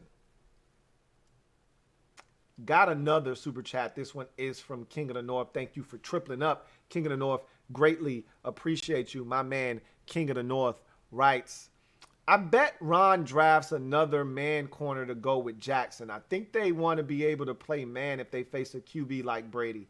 Just a theory. I think that they need to draft another corner regardless. Now, how early do you invest in a corner is the question. With them going out and signing Kendall Fuller last offseason and now signing William Jackson III this offseason, I don't anticipate them going with a corner early in this year's draft. I do expect them at some point in this draft, because they did not draft a corner last year, I do expect them at some point in this year's draft to take a corner. Whether it's day 2 or day 3, I can't say. But I fully expect them to explore all options at the cornerback position and ultimately take one, whether it's a nickel or a boundary corner. Again, I can't say. I don't know how they feel about what we currently have on the roster at the cornerback position, but I can tell you this, they've added 2 corners. They brought back Danny Johnson, and they got Kendall Fuller as a holdover, and you also have Jimmy Moreland as a holdover. How do they feel about Jimmy Moreland? How do they feel about the slot play that they're getting currently? Is it good enough? Is Kendall Fuller giving you good enough play on the outside? Do you want to kick Kendall Fuller inside to nickel? Do you want to get you another bigger corner to play out wide? Those are all pertinent and valid questions that we don't have the answers to, but we'll find out soon enough. I know they're going to draft a corner. I feel as confident in saying that at some point in this draft, with one of our draft selections, they're going to take a corner, as I did when I said they're going to take a wide receiver in free agency. Go take it to the bank. We're getting a receiver in free agency. I feel the same way about the cornerback position and linebacker for that matter. I feel like those 2 positions, I can tell you, I feel like with 100% certainty, we're getting one, at least one in the draft. Can't say that about any other position. I can't say it about tackle, wide receiver, safety, none of those positions. Even though we probably need those positions, I can't say with 100% certainty that we're going to draft a guy at one of those positions. I just know we're getting a corner and we're getting a linebacker at some point in this draft, if not multiple linebackers in this draft. Can't even say that about tight end. And I feel like we need a tight end. And I can't even with 100% certainty say, hey, we're going to get a tight end. I feel that way about corner, and I do about linebacker. Thank you for the super chat and tripling up, King of the North. Got another super chat here. This one is from Jonathan Lang. Really appreciate you, Jonathan. My man Jonathan writes, what up, Lou? I'm tired. I got nothing. I hear you, man. I hear you, bro. It's been a long week. I'm running on fumes my damn self. I definitely need to recharge the battery. I've been going hard this week.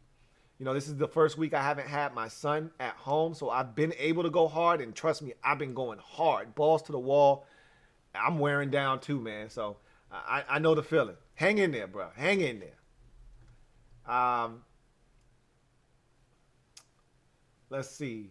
King of the North, thank you for your 4th super chat. Greatly appreciate you, King of the North, who writes, I was surprised you ranked Chase and Waddle over Smith.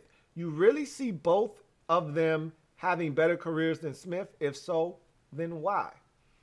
So, with Smith, I see him having an outstanding NFL career. I mean, hell for hell. Now again, I don't use comps to project careers. I use comps to tell you what this guy reminds me of or who he reminds me of. So I'm not projecting Tylan Wallace's career to look like that of Anthony Miller's. I'm just telling you, I think their games are very similar. Similar size, similar athleticism, that sort of thing. But I comped him to Marvin Harrison. I think he's got that kind of ability. Here's the thing. I ranked Chase and Waddle over him because of the upside of both of those guys, and we know what those guys are at the next level. Everything that they do at the collegiate level translates to the NFL game. Waddle has unbelievable, untamable speed and acceleration and quickness that you just can't coach. Either you have that or you don't. It's Tyreek Hill-esque. And guys like that, they scare the living daylights out of you to the point, in fact, that he's going to be open, just like Tyreek Hill is often. He's going to be open on an 8-yard stop. Why? Because that guy's already turning and bailing because he doesn't want to get smoked for a 58-yard touchdown. So he'll give you the 8-yard stop route. That's wide open. That's easy money. Waddle has a set of traits that we know translates and wins at the next level. And he's only going to get better as a receiver. With Jamar Chase, his physicality coupled with his hands, his ability to go and get the jump ball, and the fact that the man ran a 4.38 at his pro day kind of solidifies that he's a grown-ass man. He's a grown-ass man. And so there's no doubting that a 6 foot, 205-pound framed receiver can come in and do damage in the league. We've seen it a bunch of times. There isn't a ton of precedents set for a 6 foot, 6'1", 165, 70-pound receiver coming in and destroying the league. There isn't a lot of examples of that. Now, I'm not saying it's impossible. Deshaun Jackson is 165 pounds. I mean, it can be done. But Deshaun Jackson, again, a different breed when we talk about speed. We don't even know how fast Devontae Smith really is. It looks like he's blazing fast on film. Why didn't you run then? If you got nothing to hide, why didn't you run? Because he probably was going to run a 4.5 something. And that's okay. Doesn't look like 4.5 on game day. But that's why I rank those guys ahead of him. Is because I know that their traits, their size, those things carry over to the NFL game. With Devontae Smith, he's got a lot of things that carry over. But you still worry about his frame, and you still worry about, can he do some of the things he did at Alabama? What if somebody like Jalen Ramsey gets all up in his mix? Because at Alabama, let's keep it a buck. They didn't see a bunch of press coverage.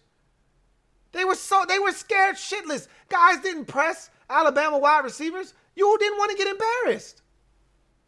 So if Jalen Ramsey comes up in his mix, deletes the airspace, comes all up in his face, and lays hands on him and baptizes him, is he going to be able to clear him off the line of scrimmage and run by him like he did J.C. Horn or like he did the cornerback from LSU? Or is he going to have a tough time when corners in the NFL get physical with him? I don't know the answer to that. I'd love to tell you, yeah, he's gonna get off the line of scrimmage and he's gonna smoke him. He's gonna torch his ass. He's gonna blaze him. I can't. And for that reason, I got him third. I still think he's gonna be really good. I just think those two guys have a chance to be better. Thank you for that super chat, King of the North. Got another super chat here. This one is from HTTR Lot. Thank you for the super chat, HTTR Lot. Greatly appreciate you. Who writes, I can't wait for you to attend the NFC East Roundtable this year, Lou. He said, you was humble last year, but now you can talk your shit. I mean, I was humble. I'm always humble, first and foremost. I'm always going to be humble. But you know I'm going to talk my shit again. I talked my shit the last time. Make no mistake about it. I don't let shit slide. I speak the truth. And the truth was the Giants owned us. They swept us already when I did that round table. Dallas didn't have Dak Prescott when we beat them, but I still was like, hey, I don't give a shit. We got 2 wins over your ass. You know, I wasn't giving them back. And I said we were going to win the division, and we did. And I mocked people that said they were. I just keep it real. That's all I know how to do. If you're saying something that's true and it's not flattering about my team, but it's true, I'm not going to get mad and upset if it's true. You know? But again, if I disagree with something you said, you're going to hear about it. I'm not going to bite my tongue. So, I'm going to talk my shit because we the champs. The champs are here. The champs are here. I'm going to talk my shit. You know I am. For sure. In any event. Thank you for that super chat, HTTR lot. My number 12 wide receiver in this draft is D'Wayne Eskridge of Western Michigan University. This is the guy right here, King of the North. You asked me earlier if there was a Terry McLaurin type in this draft that you could get in the mid-rounds that could be a steal for you, a guy that turns into a true bona fide number one wide receiver. This is that guy right here. Now, I said that his profile has improved so greatly. He had one of the best Senior Bowls of any wide receiver in this year's crop that I think he might have catapulted himself into the second round. When the Senior Bowl first got underway, this guy was probably more of a fourth, maybe a third round pick. I think he worked himself into the second round. And then when you put his pro day on top of the film and what he did at the Senior Bowl, I think he solidified himself as a second rounder now. But if he went in the third round, that's where Terry went. I could see him having that kind of impact. He's got that kind of potential. Let's talk about D'Wayne Eskridge and what he brings to the table. Let's flip this thing over and take a look at the back of his card as we look at his strengths. This is a guy that you start out with, and the first thing that catches your eye, you watch him on tape. Track athlete speed. Speed! His speed looks different. You know, you got the guys, like Jalen Waddle looks different.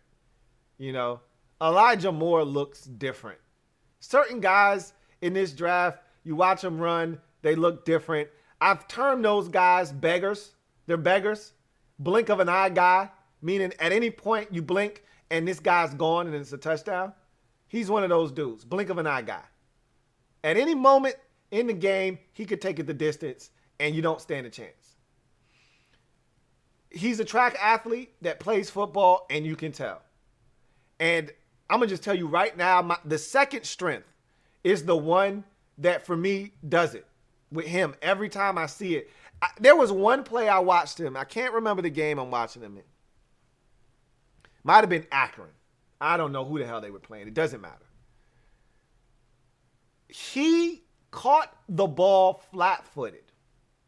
Okay? They threw him a hitch. They didn't give him any blocks or anything like. They just threw him the ball. The corner was off like 5 or 7 yards, and they just threw it to him. Corner was off like 7 yards. Just threw it to him at the line of scrimmage. And there were 2 defenders waiting on him. I lie to you not. He caught the football flat-footed, turned up the field, and ran by everybody. I said, you got to be kidding me. Everybody had the angle, and then nobody had the angle. That's what you call microwavable acceleration. The shit is instant. There's no build-up. There's no ramp necessary. There's no runway needed. The man took one step, and he was running at full speed. Like, how is that even possible? And I'm looking at this dude. I watched that play like 6 times because I couldn't believe what I just watched. The acceleration on this dude, second to none in this draft. And you got Jalen Waddle. And you have guys like Elijah Moore. And you got guys like Rondale Moore who can run, flat out fly. I don't think their acceleration is greater than his. They might be faster, top end speed faster. But getting to your fastest speed in an instant, D'Wayne Eskridge does it. The man had a 1-5-0 10-second split for those of you scoring at home. I mean, that tells you that the acceleration is dumb, stupid. So, the acceleration for me is his biggest attribute right now. Quickness and physicality.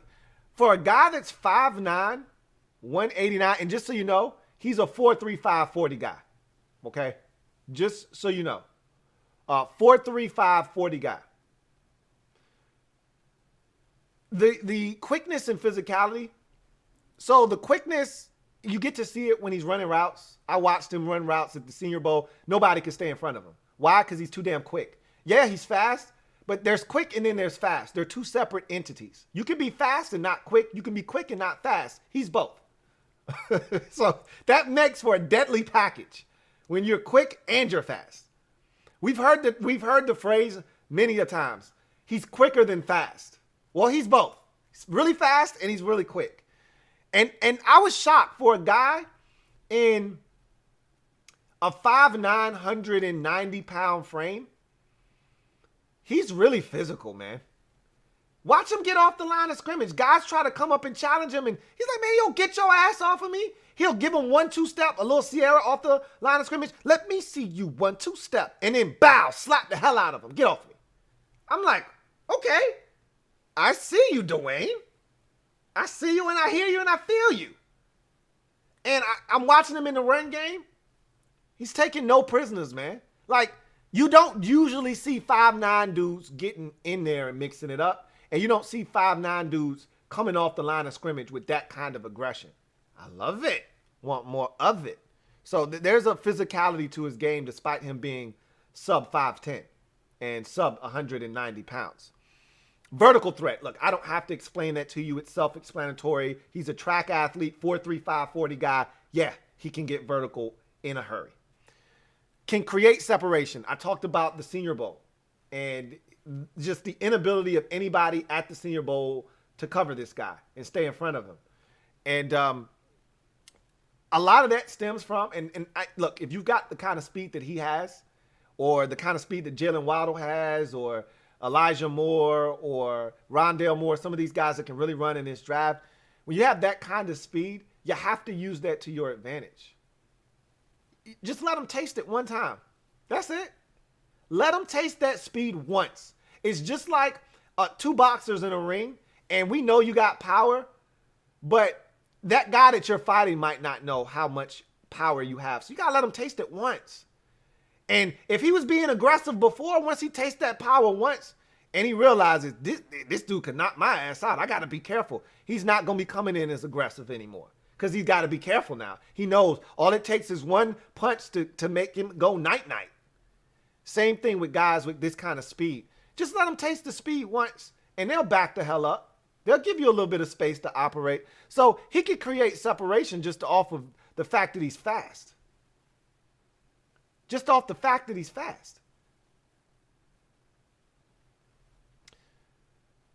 Run after catch.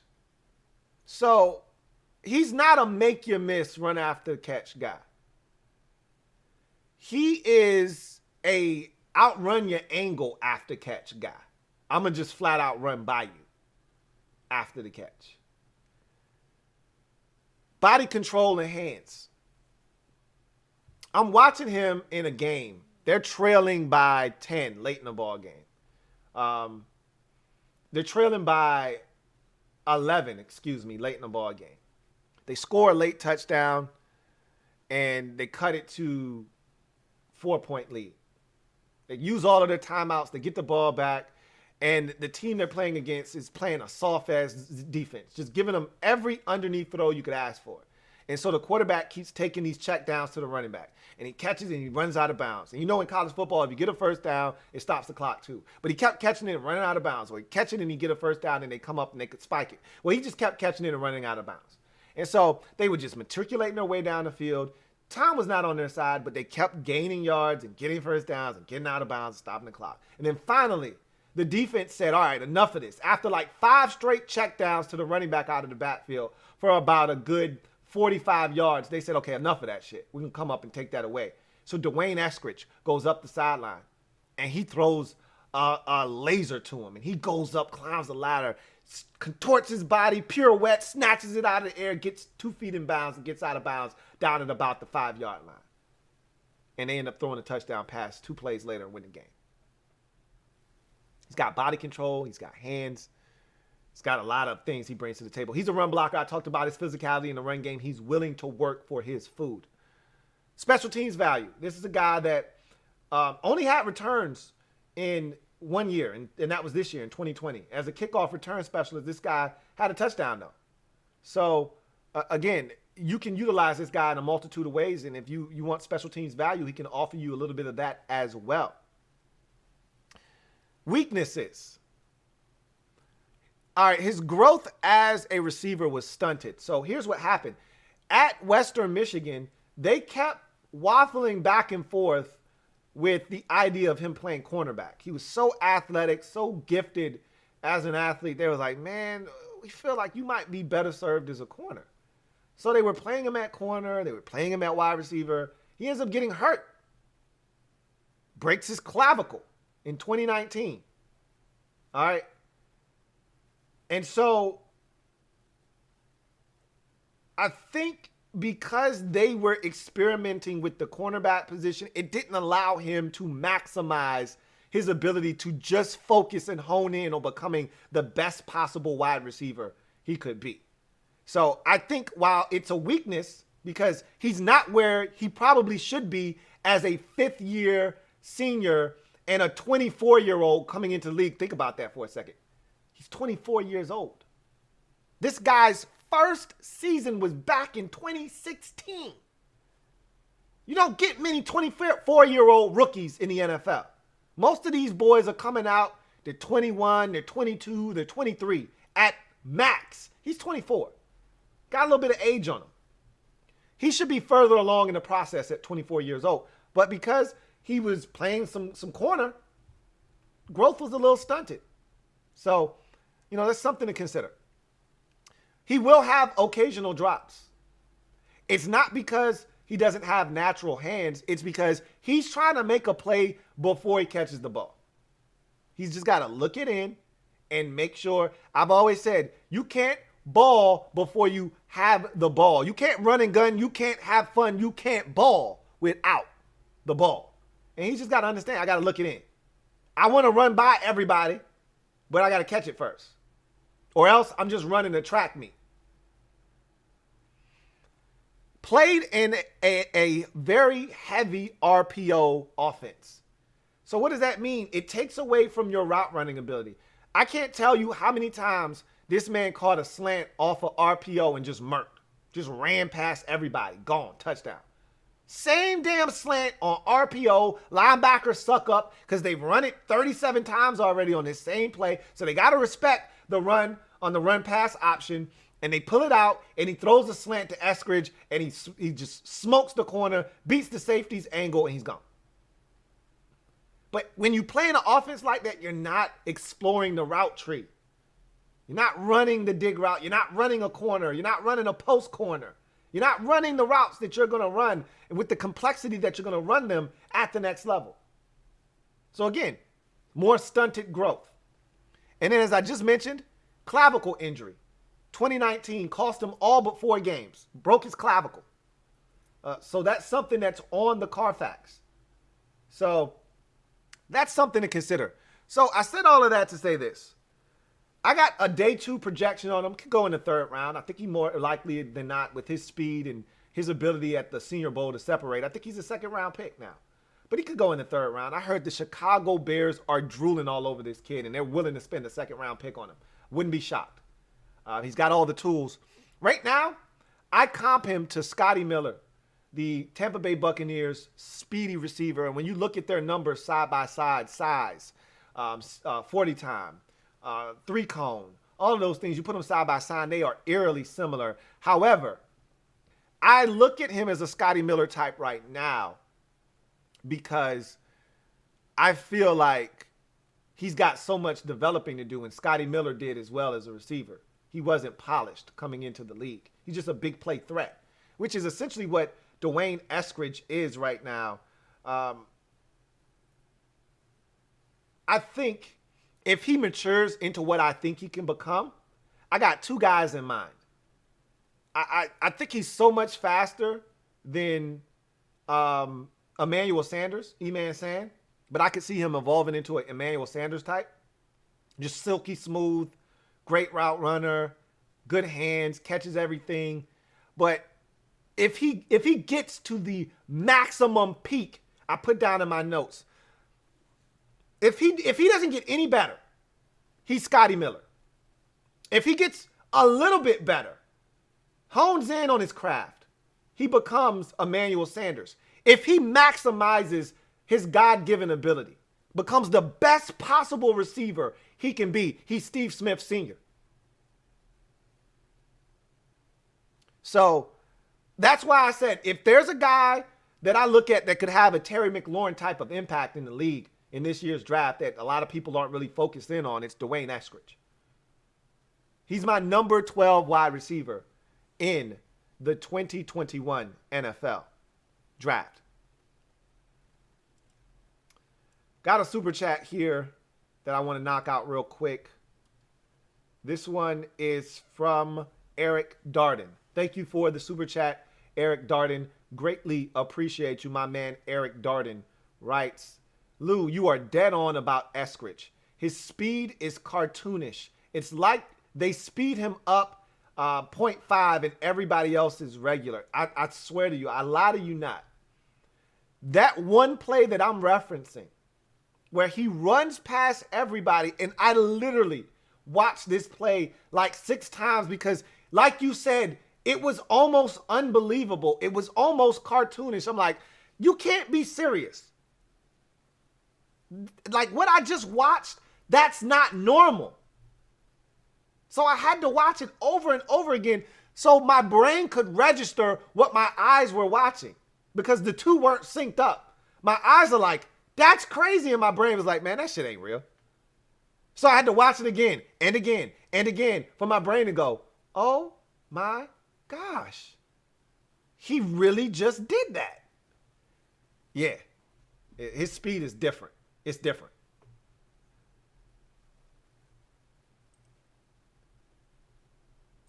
My number 11 wide receiver in this draft is Nico Collins of Michigan. And what sets him apart from everybody in the first 2 days of this draft for the most part is his size. Look at his size, guys. He's 6'4", 215. How many guys have we talked about in this process to this point that has those kinds of measurables? I can tell you right now, 0, okay? Everyone that we've talked about to this point is 5'8", 5'9", 5'7", 5'11", 5'10", 6 feet. The tallest guy we've gotten to this point is Terrence Marshall Jr., and he is 6'3", but he's only 200 pounds. So this is the first height, weight, speed specimen we've gotten to this point. And that's why I'm intrigued by Nico Collins as we flip his card over and take a look. He brings a lot of things to the table. He's raw, and I think there is a lot of developing left to be done. But because of a draft that lacks a lot of these types of guys, you're intrigued by Nico Collins. So 6'4", 215, runs a 4.4 340. So right there, he checks off all of the boxes to be called a height, weight, speed specimen. And we don't have many of those early in this draft. You'll get some guys that are 6'2", 6'3", that are later in the draft that you roll the dice on. But in terms of a guy that's a little bit more polished that you're excited about, you don't have many height, weight, speed specimens early on in this draft. In past years, there'd be 5 or 6 guys by now. You know, last year's draft, you had the kid from Baylor, you had T. Higgins, you had a bunch of guys that were height, weight, speed specimens. Justin Jefferson was 6'2", 200 pounds or so, maybe 198 or something like that. But, he qualified because he could run 4.42 and he was 6'2". And it was a bunch of guys that got you excited last year in the draft that had some size to him. That's not the case in this year's draft. So Nico Collins, just off the strength of there aren't many of these guys that get you excited, he has the leverage there, the upper hand, if you will. Athleticism and hands. This is a guy that can leap out of the gym, can get up, and you watch him on tape. He does a really good job of using his body as a shield, boxing guys out, and then going up and getting the football. So, the ideal route to throw him is a post down by the end zone. So let's say you're at the 18-yard line. You run Nico Collins on a post over the middle of the football field. He puts that defender on his back hip, boxes him out, and then goes up and showcases that vert and goes and gets the football. And you see him do that on tape. So he has athleticism. He has really good hands. And 50-50 ball target. So essentially what you can do with guys like Nico Collins is just throw it up. The fade route in the end zone. A lot of people are going to the back shoulder fade now. But if you want to throw a traditional fade where you just say, hey, you too little, man. Your arms are too short to box. Nico Collins is one of those boys you throw it up to and say, hey, go get it for me, man. Jump ball. Go get it. So he's got that ability to go and get the football. When I talk about athleticism, this man's 3-cone, 6'7", That's the 3-cone of a 5'9", 182-pound dude. That's not the 3-cone of a 6'4", 215-pound wide receiver. So, again, when we start talking about athleticism and agility and things of that nature, Nico Collins has the ability to do some of those things in a much bigger frame than we're accustomed to seeing it be done in. Physicality. This is his calling card right now. As a matter of fact, I'll couple the next two strengths, physicality, and he's a frame separator. So a wise man once told me, there's a new way in the league to separate. For years, you either separated in 3 ways, essentially. You either separated by sheer speed, you either separated by quickness, or you either separated by technical route running ability. You may not have been the quickest or the fastest, but you knew how to get in and out of breaks, set guys up, use leverage. I always talk about Jason Witten, just knowing how to separate, leaning on a guy, using veteran tricks, lean inside, lean on him, and then a little chicken wing elbow and break outside, and now he's created 2 yards of separation on a simple 6-yard out. Now there's a new way to separate, and it's called separating with size. And that's what Nico Collins does. Separates with his frame. Puts his body in between man and ball. Does a really good job of boxing guys out and saying, hey, get through my 215-pound frame and my 82-inch wingspan. Get through that to get to the football. Good luck. You're going to need it. Can work all 3 levels of the football field. Can work underneath, shallow cross, speed cut, stop route, catch it in traffic. He can do that. Come back, can get to the second level, deep dig, post, a slant that travels, a deep over route. Or he can work vertically. Deep post, go ball, 50-50, throw it up, one-on-one. He can work all 3 levels of the football field. Works physically as a blocker. I love it. I hate when guys are 6'4", 215 pounds, and they out there running around like a ballerina. Don't want to touch anybody, want to stay clean, don't want to get involved in the run game, don't want to get dirty, don't want to be physical. Man, you're too big for that shit. It was funny growing up. I told y'all about my dad from the Virgin Islands, boss. And my dad is one of those dudes, he cusses. He doesn't say the F word or anything like that. His thing is damn and shit. And he would say it all the time, so much so that he wouldn't even realize he was saying it. So my dad was my coach all through Little League and rec ball for basketball and baseball. And we would have a big guy on our team. And he was soft inside. This is basketball I'm talking about. And my dad would get so pissed off because he was so big, but he was soft. He didn't want to rebound. He didn't want to bang with anybody down there. And he was like, man, your ass is too damn big to be soft. Can't talk to kids like that anymore, man. Okay. But needless to say, he was right. He was right. He was too damn big to be that damn soft. You're too damn big to be soft, man. Toughen up. That's what my dad would say. That's what boss would say to him. I hate when guys don't want to block and you 6'4", 215. Man, if you don't get your big ass in there and throw your damn weight around, he does. He does. I can appreciate that. Weaknesses. He's a build-up speed guy. He needs a ramp. He needs a runway. He's no different than DK Metcalf.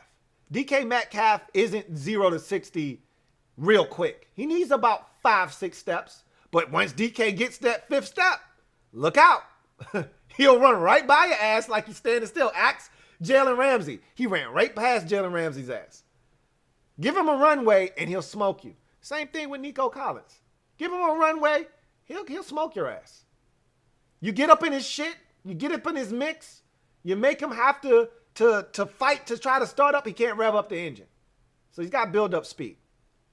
Can be slow off the line of scrimmage at times. That's kind of what I talked about. When guys decide, you know what, you big. I don't know how fast you are, but I'm about to try you. I'm about to try you at this line of scrimmage, put hands on you, make you a little uncomfortable because you a build-up speed guy. I'm going to see if you can rev it up after I done jacked you up for 3-4 yards. See how you like that. And Nico doesn't like it very much.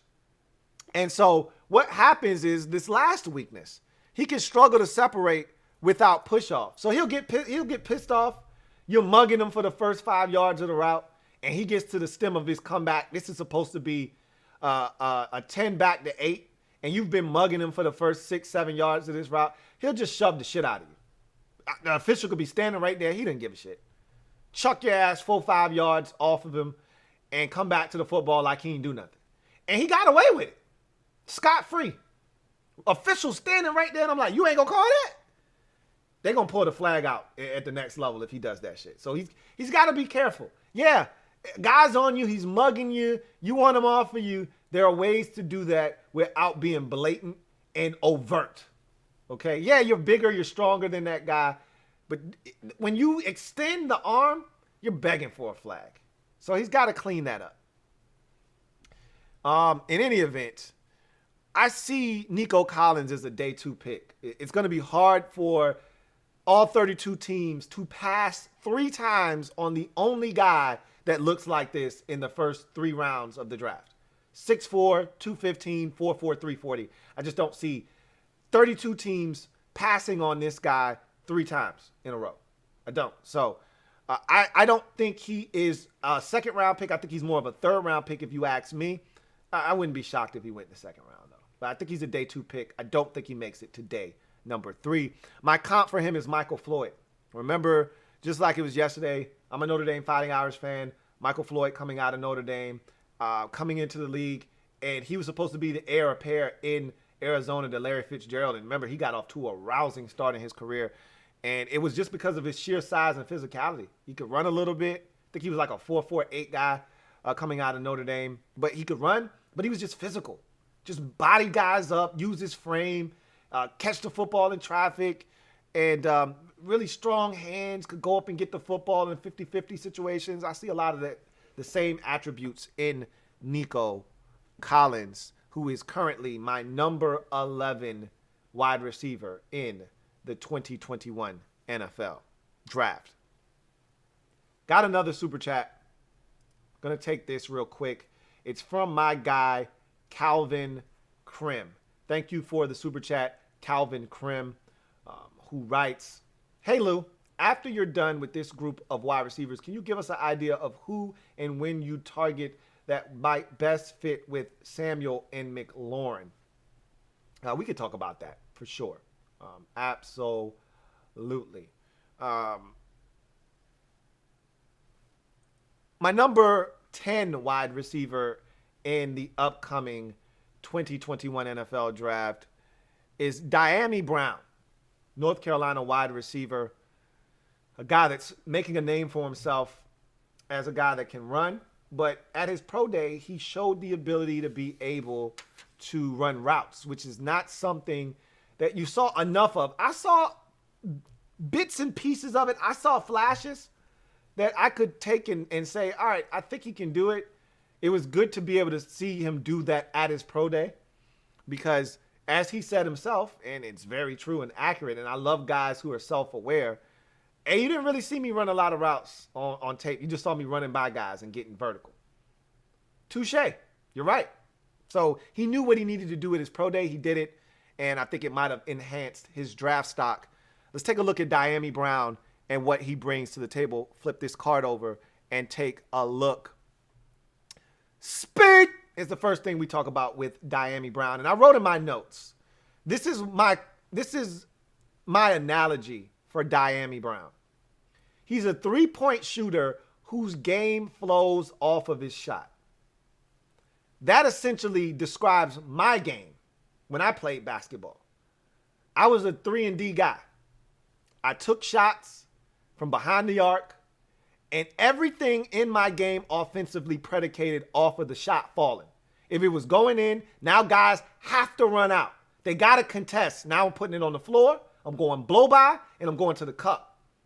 If the shot's not falling and they're not respecting it, I don't have enough explosiveness to put it on the floor and blow by you. That's not my game. But if you got to respect the jumper, now I can put it on the deck. And now I can get creative at the rim, finish on the other side, finish with the right or the left, high off the glass. Dyami Brown's game looks similar from a standpoint of, I need to get vertical just so you know I got the speed and I got the juice. I can run by you. But if you don't respect the speed, I'm going to hurt you. But if you do respect the speed, now all of the other underneath routes that I want to run start to come open. So his speed to me is his biggest tool right now. That's the thing you saw on tape. Too many times you're watching this guy and he's even with the defender 30 yards down the field, ball is in the air, and then right as the ball is about to be completed, he separates. He just runs by the guy, goes and gets it, and scores. So he's got the speed. He's got the acceleration. I like to call guys that do that burst. He's got that late burst, if you will. Ball's in the air. We're even. And right as the ball is about to land, I accelerate away from you. That's late burst. He has that. Athleticism. You see the athleticism with Dyami Brown. He's a guy that I feel like can get in and out of breaks, can do some of the little things underneath, can be a lot more efficient in an offense that allows him to do that. They didn't really ask him to do a lot of that at North Carolina. He was the deep threat. He was the deep threat. They pegged him as the guy that we're going to use to get vertical. We got all these running backs that we love, that we're using, that teams have to respect. And the minute they bring that safety up, Dyami hurt him. Hurt him bad. Vertical threat, I've already explained that to you. Route running ability. He showed it at his pro day. As I mentioned, you see flashes on tape. They're few and far between, though. But you know when you see a guy that can run routes, you know when you see it, you just say, hey, I need more of that. Physical run after the catch. He ain't looking to make anybody miss. What he is looking to do, though, is lower the shoulder. He's running the route like he's a 215-pound wide receiver. So he's running hard. He's lowering the shoulder. If you come in with one of these little soft arm tackles, he will run through that.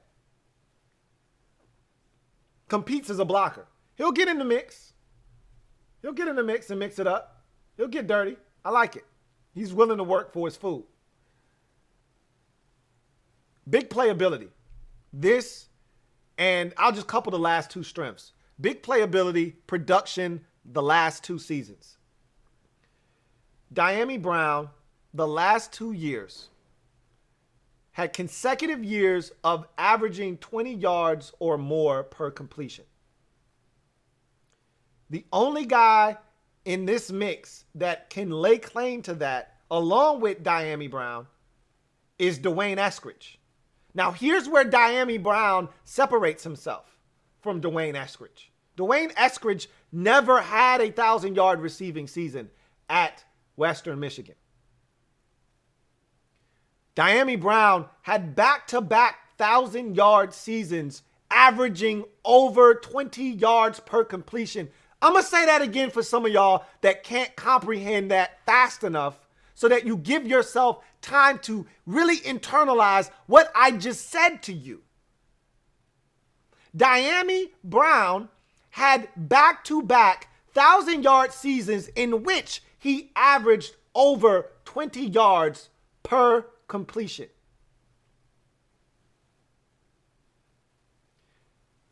That's the definition of a big play threat. A guy that doesn't need many touches.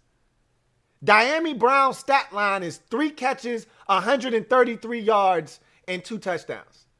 That's a guy that can hurt you vertically. That's a guy that's a big play threat.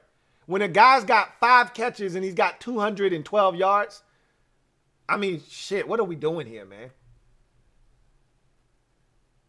There are games where Dwayne Eskridge and Dyami Brown are averaging 53 yards per completion, per catch.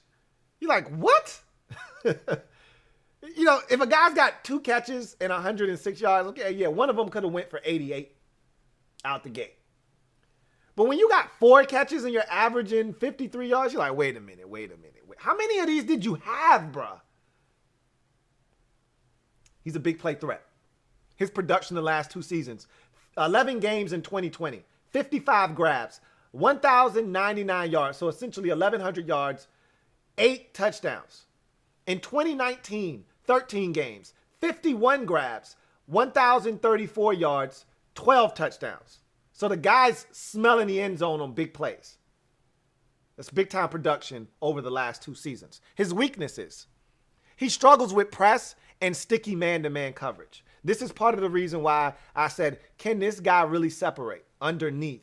When dudes get up in his mix, get up in his face and deletes the airspace, can he separate? Saw a lot of guys clinging to him and him having trouble disengaging from a guy that was really, really sticky underneath. Handsy, mugging him. He had a really tough time separating from him. So I wonder, is that something that he will get better at the next level? Lacks true 50-50 ability. He doesn't track the football well in 50-50 situations. He doesn't time up his jump well. He looks very uncomfortable stopping and coming back. He wants to run under the ball. He doesn't want to run back towards the football. He doesn't look comfortable at all in 50-50 situations. I was really disappointed in like the 5 or 6 opportunities I watched on tape for him to go up and get one to help his quarterback out. He looked miserable in those situations. That's not something. He wants to run under it. Like I said, he'd rather you throw it way out and let him go get it rather than having to come back and get it. He's a 4-4-4 guy. Moses Malone 4-4-4 40 guy. So he much rather run under it than have to come back and get it. Occasional concentration drop. I saw more than a few of these. I was actually uncomfortable by the amount of drops I saw from Dyami Brown, which is what pushed him down my board a little bit because I'm uncomfortable with guys that drop it as much as I saw. And again, it wasn't to the point where I feel like this guy doesn't have natural pass catching ability, but it is a cause for concern. Like, you're like, hey, man, that's a little too many drops. Like, I could see him coming in the league and having, some Jerry Jeudy issues in year 1 where you're like, hey, bro, seriously, I need you to catch the goddamn ball. I'm going to have to sit your ass down. Like, we having some real issues right now with football where it becomes mental at some point. Does it offer clear formational flexibility? At North Carolina, they said, hey, we're going to line you up at X, and we're going to ask you to blow by. That's it. Like, I'm not really looking for you to be in the slot, not looking for you to play the Z for me, not really looking to move you around a lot. We got 2 running backs that we really like in Williams and Carter, so we're going to run the shit out of them, and right when the defense thinks it's safe to bring the safety up, we're gonna turn you loose deep.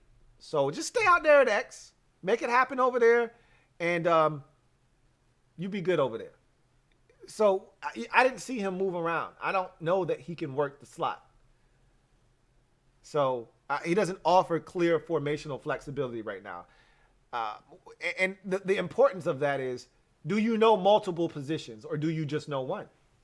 Guys that come into the league and can play at 3 different wide receiver spots, you know they know the offense. They know what every guy has to do on that play. I can't say that I know that with Dyami Brown. So, my projection for him is he's a day 2 wide receiver. I think he is a guy that you get in day 2. I think a lot of people are really enamored by his speed. They see this deep ball quality to him, like a Will Fuller, like Nelson Aguilar last year for the Raiders.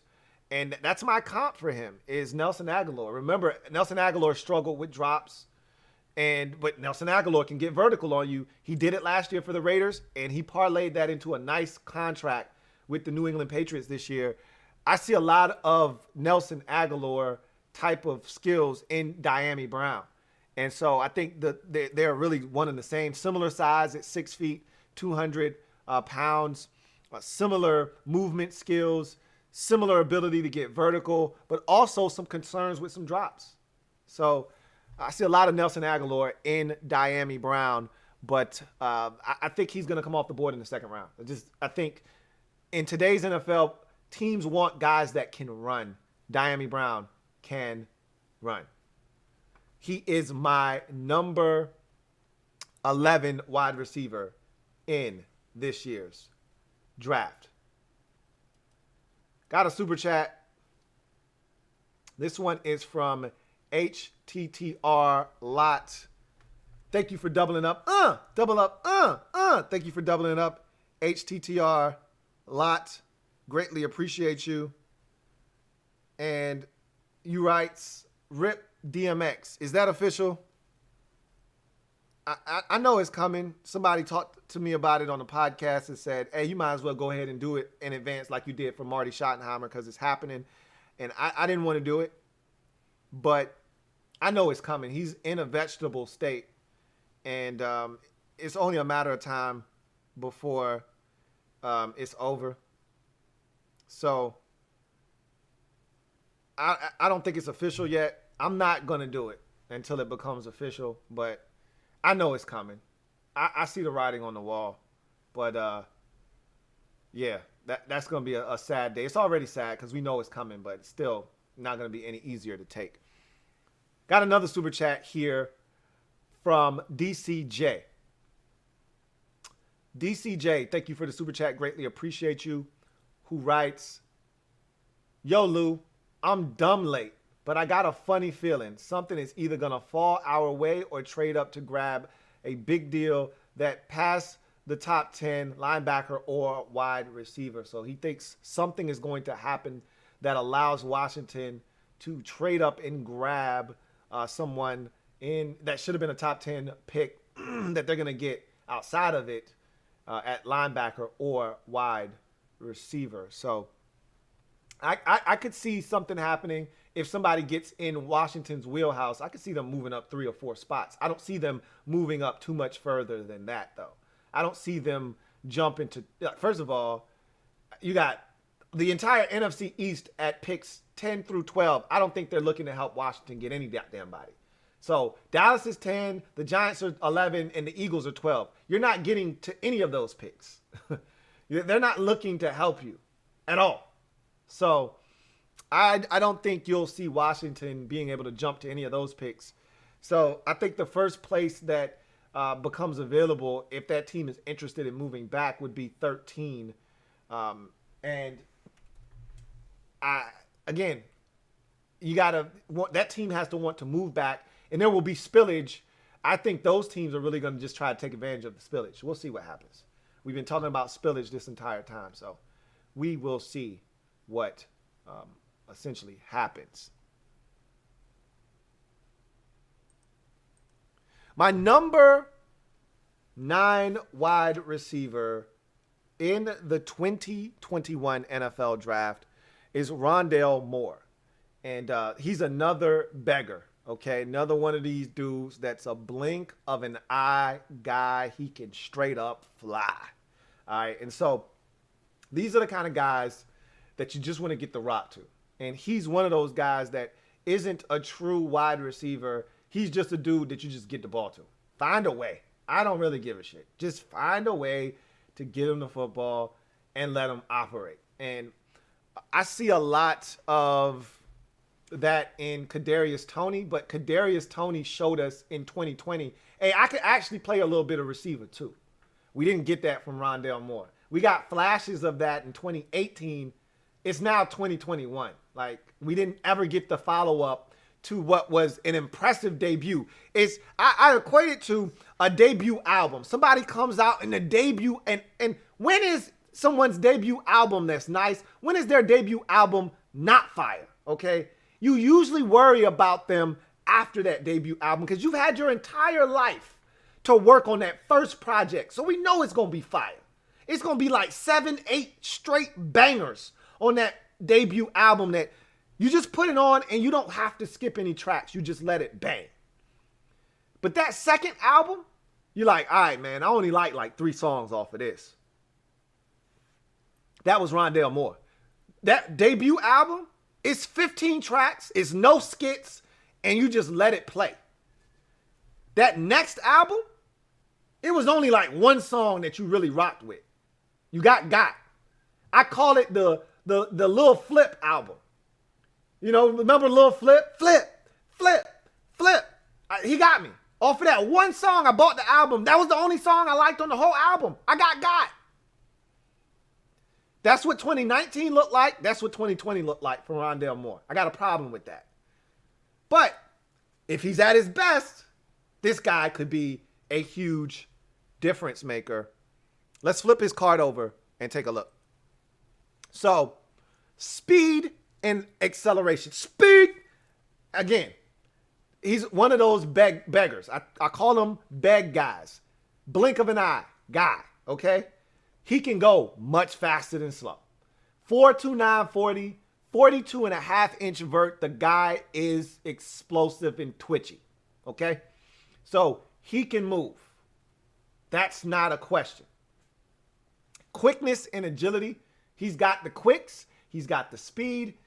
Again, if you really want to see the best of Rondale Moore, go back to 2018. The game that put him on everybody's radar in his freshman year was against Ohio State, and he tore them a new asshole. If that's the Rondale Moore you're getting, we got a conversation to have, okay? We're going to get into that a little bit later on, by the way. But he can win underneath with agility and quickness and things of that nature. And because he's got so much speed, he can scare you vertically. So you got to back up and you got to give him space. Run after catch and make you miss.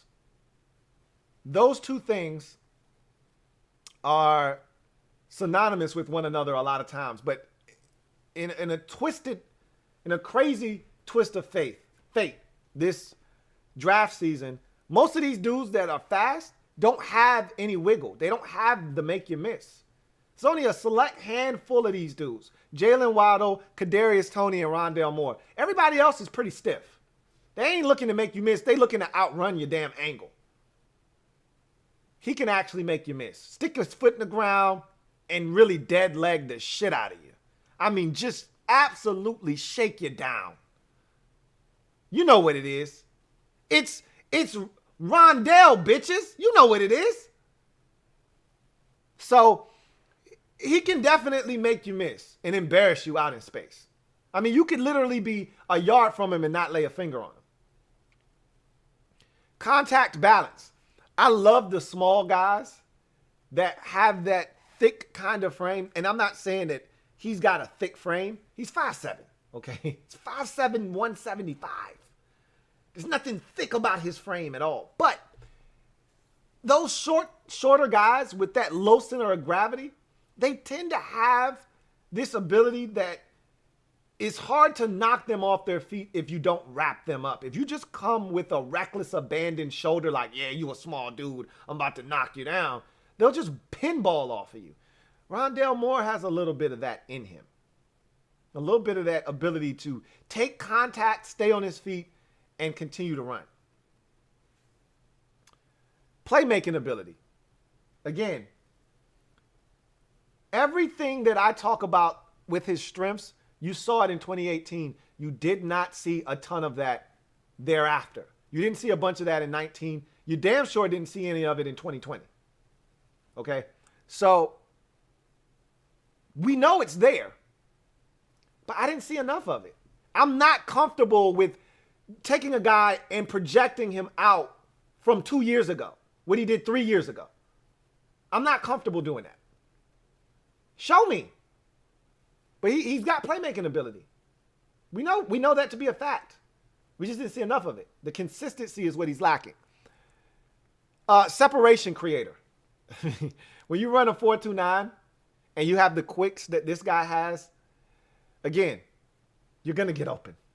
You're going to get open. So he's a separation creator.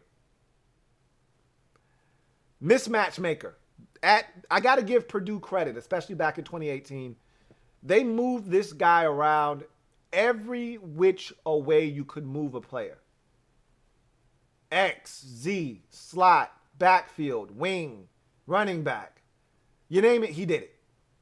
Motion, short motion, all the way across the field, jet sweep, shovel pass.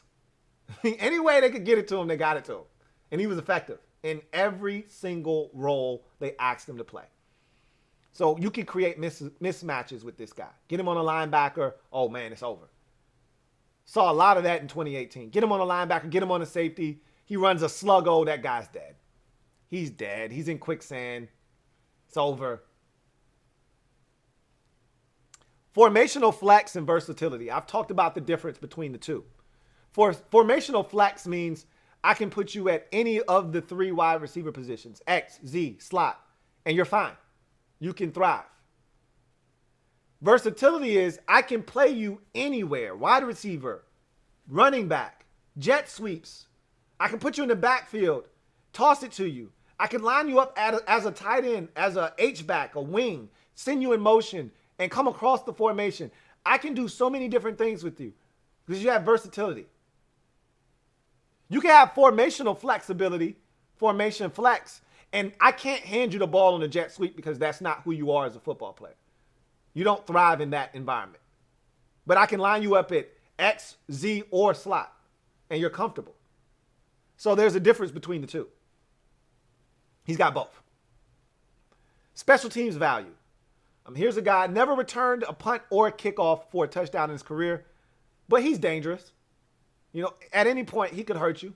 He could break one for a score. And 2018 production is his final strength. Look, this is what he's hanging his hat on. Honestly speaking, after his last 2 seasons, he probably should have took his ass back to school. I never tell guys that they should or shouldn't come out. He's banking on the fact that you watch the 2018 tape and you know what he's capable of, and that's what he's going to have to convince everybody that he's going to give you at the next level. Ignore 19 and 20. They were injury-marred seasons. One was COVID and injury-marred, and the other was just straight-up injury-related. Just focus on 18. That's what you're going to get at the next level. Okay. If that's the case, in 2018, he played in 13 games, 114 catches, 1,258 yards, and 12 touchdowns to go along with 21 rushes for 213 yards and 2 more scores. Okay? The guy was ridiculous in 2018. That was 2018. That was eons ago. Okay? Let's go to his weaknesses. Size. Look, I love his game and the things he brings to the table. He's 5'7", $175. No getting around that. Drops. I can love you all I want. You can have all the speed, all the acceleration, all the quickness. None of that shit matters if you don't catch the football. Too many drops for my liking on tape. I know he can catch the football, but I also know he can drop it too at any time. At any given time, he can drop the football. Wide ass open. So that's an issue for me. Injury history and durability. That should probably be the biggest thing that you should be concerned with Rondale Moore, if not the production and what he projects to at the next level. Is his injury history and his durability. And the two are kind of tied.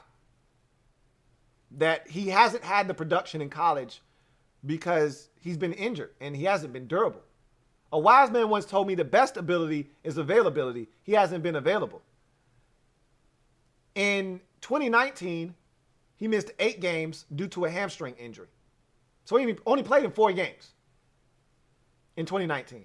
So when we were looking for that encore and that follow-up to that crazy 2018 introduction to the college football landscape, the man gave us 4 games because of a hamstring injury. He missed 8.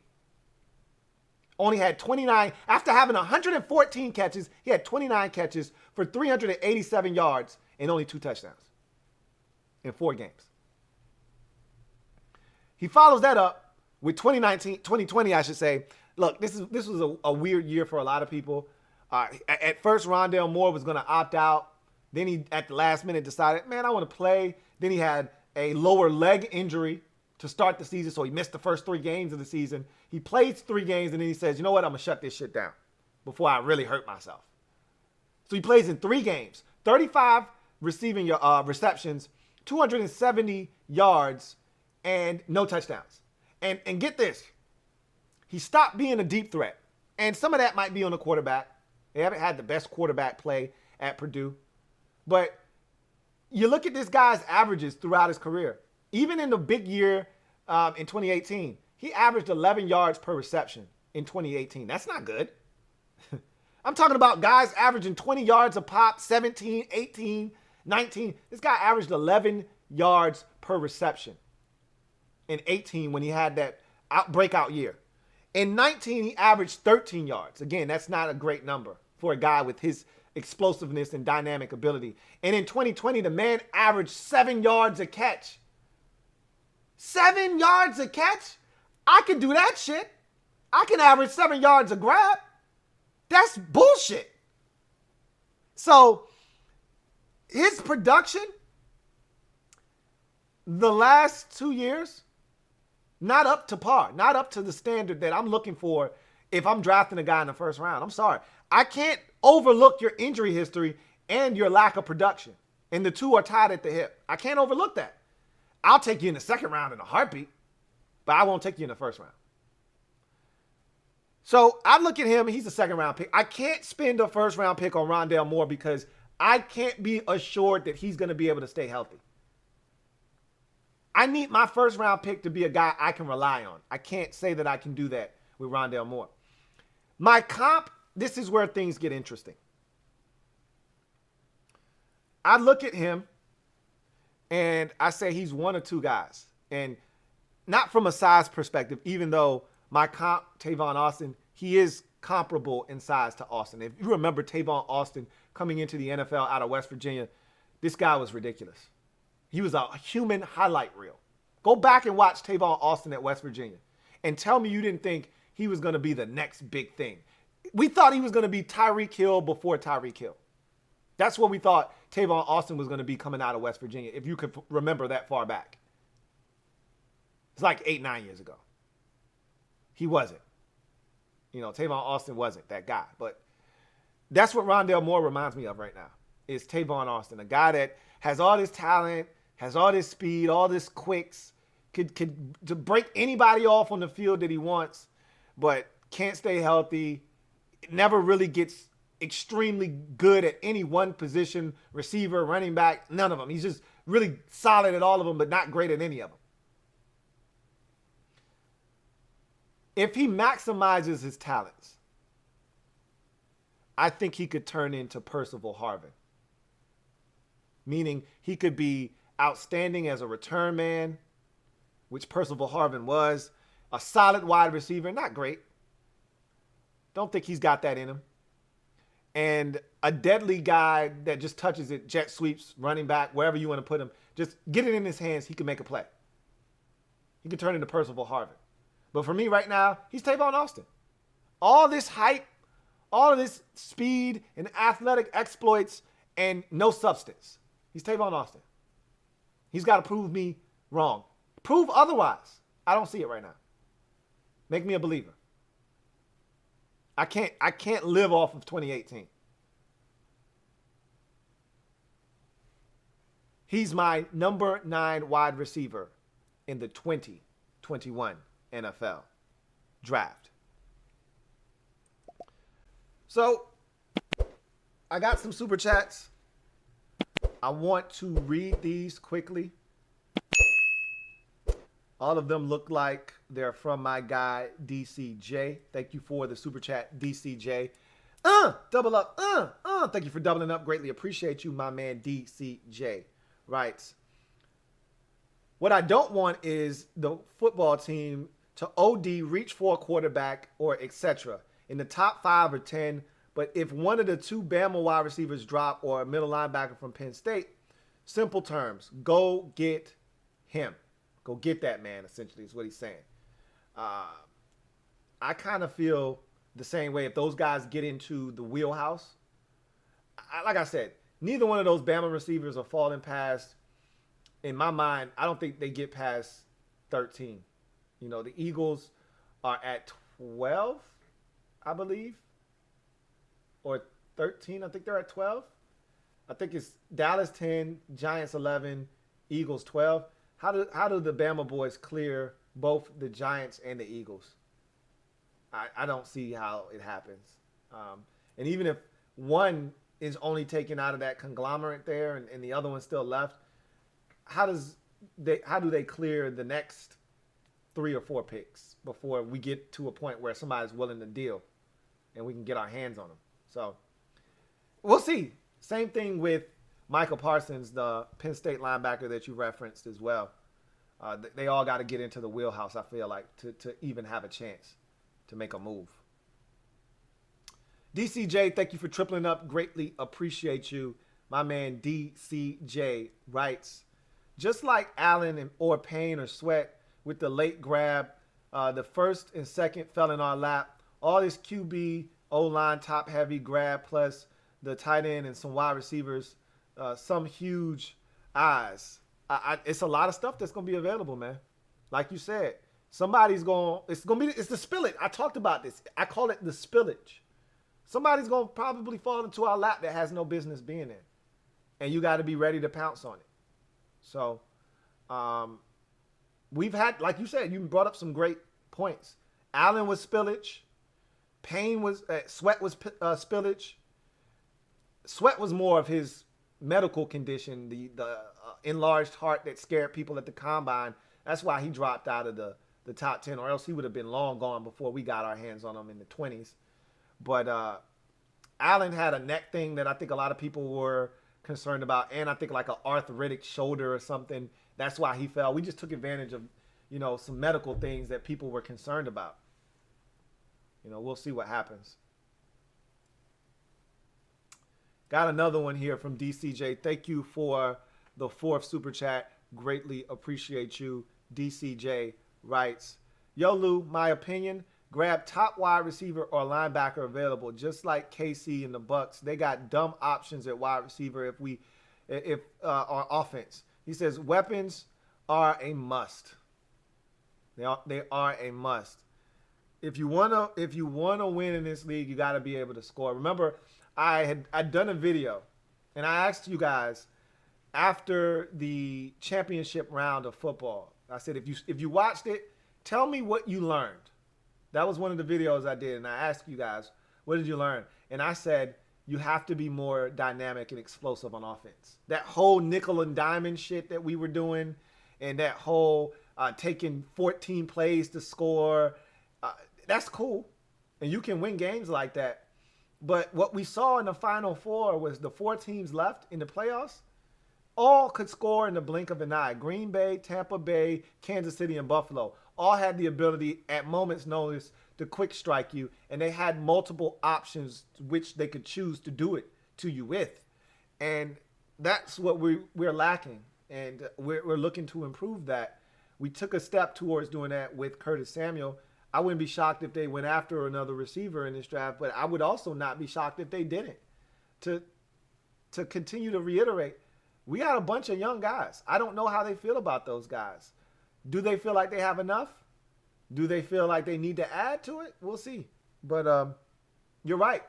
The more weapons, the merrier. The easier it becomes because you can't focus in on one or two guys. You can spread the wealth around. So the more weapons, the better, for sure, without a doubt. With that said, that's going to do it for me, your man, Louie T. I greatly do appreciate you guys chopping it up with me. One last time, call to action. If you're out there, please hit the subscribe button, turn on the notification bell, and hit the like button.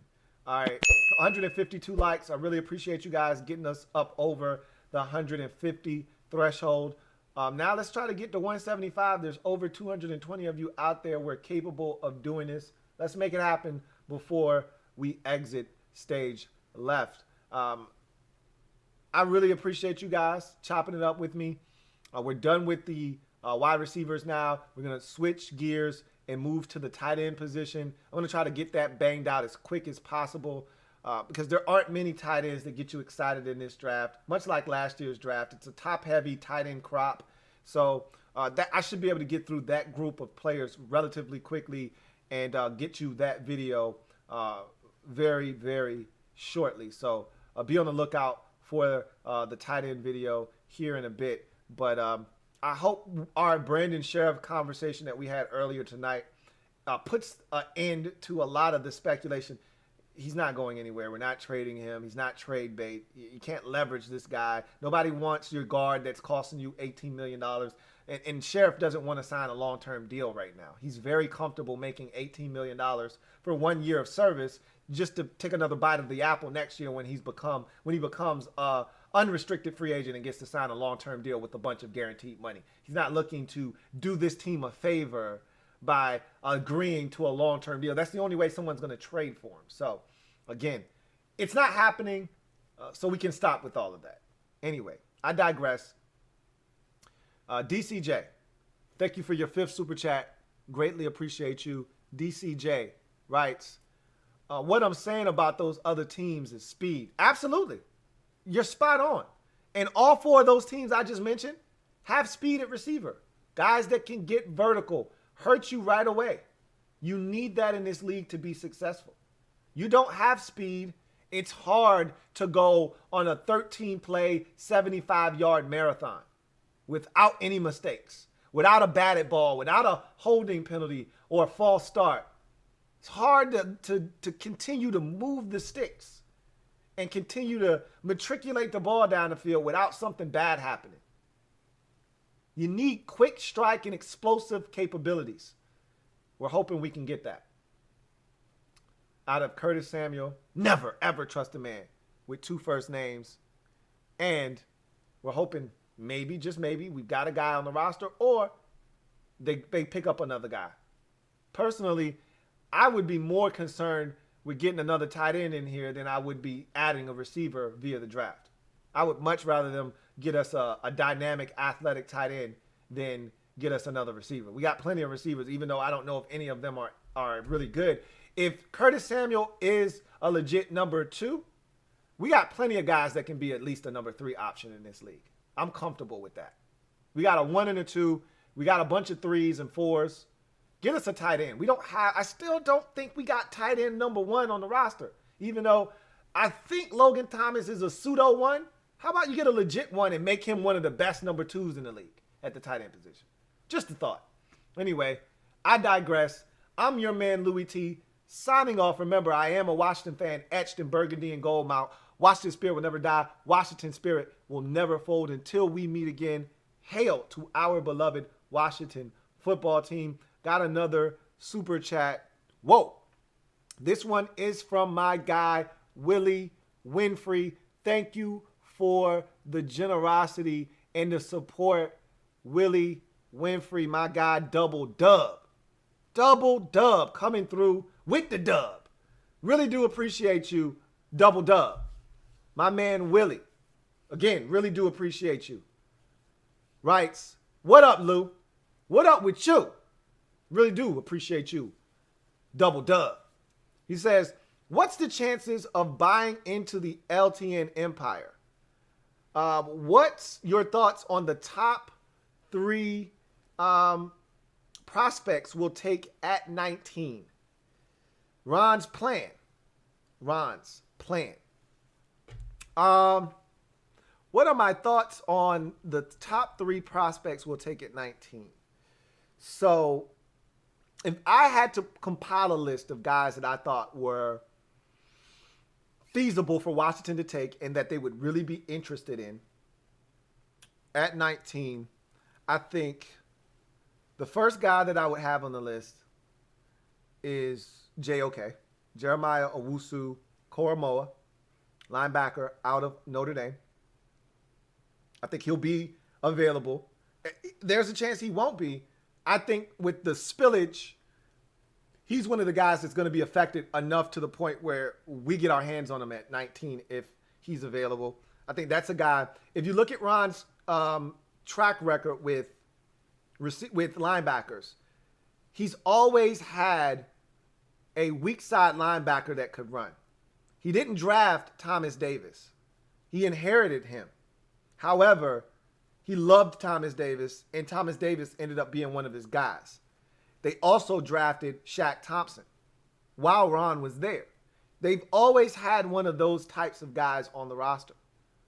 I think he wants that kind of guy on his roster. JOK might be able to fill that void for him. Maybe it's Jamin Davis that they're in love with. Somebody like that, I think they're going to take. So that would be a 1-2 combination of Jamin Davis. He's definitely going to be available. I don't see anybody taking Jamin Davis before 19. JOK could not be there, but I think he might ultimately be there because of the spillage. I think that Christian Darrisaw is a guy that has been rumored to be available for Washington, has been mocked to Washington a ton. And I do think there is real interest in Washington upgrading the left tackle position. Now, I've said all along that I don't think they feel like the offensive line is necessarily broken and that they have to draft a left tackle. I think if none of the guys that they truly want are available, their fallback plan is let's take a tackle. And there'll be a tackle or two available at the time of the pick at 19 that they'll feel comfortable pulling the trigger on. They were at the Martin Mayhew was at the Virginia Tech Pro Day, and I'm telling you, they were there for Christian Darrisaw. I really think where there's smoke, there's fire, and Darrisaw is a real option at number 19. So he'd be the second guy that I think they would be targeting at number 19. And if I had to go with one more prospect at 19, I wouldn't be surprised if Washington looks at the cornerback position. I don't know if they're done at corner or not. I feel like the talent at corner may be too hard to pass up. If, say, Caleb Farley falls because of the injury concerns and Washington feels, I told you they were at the Virginia Tech Pro Day. And even though Farley probably didn't work out there, he was probably in attendance. I can't say if he was or not. I can't confirm nor deny that. But even if he wasn't, they could talk to coaches there and get a feel for him. What is he as a player? What is he as a dude? And I think that if he were to fall in this draft because of injury concerns, Washington would not be shy nor squeamish at the thought of selecting this guy at 19. So I think corner could be a sneaky position for Washington. Unlike a lot of people that think wide receiver is a pick for Washington, with the addition of Humphreys and Curtis Samuel, even though Humphreys is a one-year deal, still a one-year deal. It's still another guy that you add to the mix on a receiving core that's loaded with a bunch of young players already. Do I need to go through the list of receivers again? We did it a number of times ad nauseum. I don't think they add receiver this early. I'm not saying they won't add receiver at all in the draft. I don't think they add one this early in the draft. I think they would more so add a safety. Even Trayvon Morig at 19 makes a ton of sense for Washington if they wanted to go that route at the safety position. I still think they like their safeties, but I think they're looking to upgrade that as well. I don't know if they're looking to do it at 19. But if I had to pick 3 guys, I'd say it'd be number 1, a linebacker, Jamin Davis or JOK, one of those types. 2 for me would be an offensive tackle. I think Christian Darrisaw fits the bill of what they're looking for. And 3, I think it might be a corner. And I think a guy like, obviously, Surtain, if he's available, which he won't be. I can assure you he'll be long gone by the time 19 rolls around. He is not going to be affected by the spillage. But a guy like Caleb Farley may be affected by the spillage. A team like New England would be a perfect fit for a guy like Caleb Farley. They love lockdown corners. Belichick has always had a thing for lockdown corners. I think they're almost ready to move on from Stephon Gilmore. There have been rumors about him potentially on the trading block. If they get their hands on a Caleb Farley, that would allow them to move on from Stephon Gilmore and get a young, talented corner on a rookie deal that could potentially be a lockdown corner. So I could see Farley being gone. But if he sneaks past all of those teams and ends up on the board at 19, I think Washington might be interested in pulling the trigger. So I think that it'll be interesting with the spillage, what positions get impacted. Like, let me ask you guys something. I put a poll question on Flick, on the Flick app. MOBB, stand up. We in the building. So if you're on the squad, the mob squad, and you're in the building, go to the Flick app and answer the poll question that I put up there. I want to know how you guys feel about what should be done at 19. And you know what I didn't put up there, but what I thought to myself, because I've talked about very sneakily, edge rusher is the need for this team. Now, how high are you willing to spend a pick on edge rusher? Would you be willing to take a guy at 19? Because there's a chance that the top isn't popped on edge rusher at 19 and you could get whoever you perceive to be the best one in the draft. There's nothing wrong with making your strength even stronger. Would you be opposed to taking an edge rusher? A Jalen Phillips, Gregory Rousseau at 19? Just a thought. I don't think it's going to happen. But would you be opposed if 19 comes up and that's the pick? Would you be upset? I guess the question is what's available at the time would really determine whether you're upset about the pick or not. But double dub, I think those would be my answers at 19. Those would be the 3 in that order. Linebacker, gave you 2 options there. Tackle, gave you an option there. Corner, gave you an option. And maybe they like J.C. Horn as well. No telling where he's going to come off the board. We saw 6 corners come off the board last year. All these receivers in the league, you got to be able to cover them, right? Dallas has like 19 receivers that could hurt you. Got to be able to cover them all. The Giants, all of a sudden, got 19 receivers after adding John Ross, Kenny Golladay, in addition to already having Sterling Shepard and Darius Slayton. They got weapons. Got to cover these dudes. J.C. Horn could be a option at 19 as well. Don't discount him either. So it's definitely Ron's plan. Ron's plan, as I mentioned. Thank you so much for the super chat, the support. Really appreciate you. Double dub. Stepping up with the dub. Willie Winfrey. Greatly appreciate you. Got another super chat here from DCJ. Your 6th of the night. Really appreciate you. DCJ. Windshield wiping. Who writes, I'm not sold on Sam as a number 2. Let's grab another kid with wheels. And if available, a solid blocker and decent hands tight end number 2. Like the 80s Skins teams. I hear you on Curtis Samuel. I'm not sold on him either. He got to show me. As a wise man once told me, I'm from Missouri. You got to show me. I need to see it. I think he's gonna have a positive impact on the team. My question is, can he put up number 2 type numbers. That's what we need. Number 2 type production. And I told you, I don't really give a shit how it looks. Rushing, receiving, jet sweeps, don't care.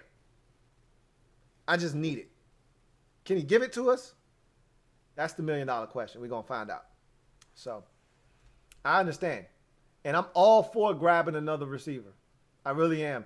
I'm not all for grabbing another receiver before a tight end, though. If you told me I had to choose between the two, give me a tight end. But if you said, hey, I can get you a first-round receiver or I can get you a third-round tight end, all right, give me the receiver. So, I want my cake and I want to eat it too. So, we'll see what happens. But, all right. Now, we can get out of here. I really do appreciate you guys for chopping it up with your man on a Thursday night and kicking it with me. As always, I really do appreciate y'all showing the love and the support. Again, I cease to exist here without y'all. So once again, thank you from the bottom of my heart. That said, I'm out of here. You guys take care. Enjoy the rest of your night. I'll be back tomorrow for the Louie T Network podcast. And unless something else happens, I'll see you guys next week for more Washington football report. Until then, I'm your man Louie T, signing off. God bless and good night. LouieTeeNetwork.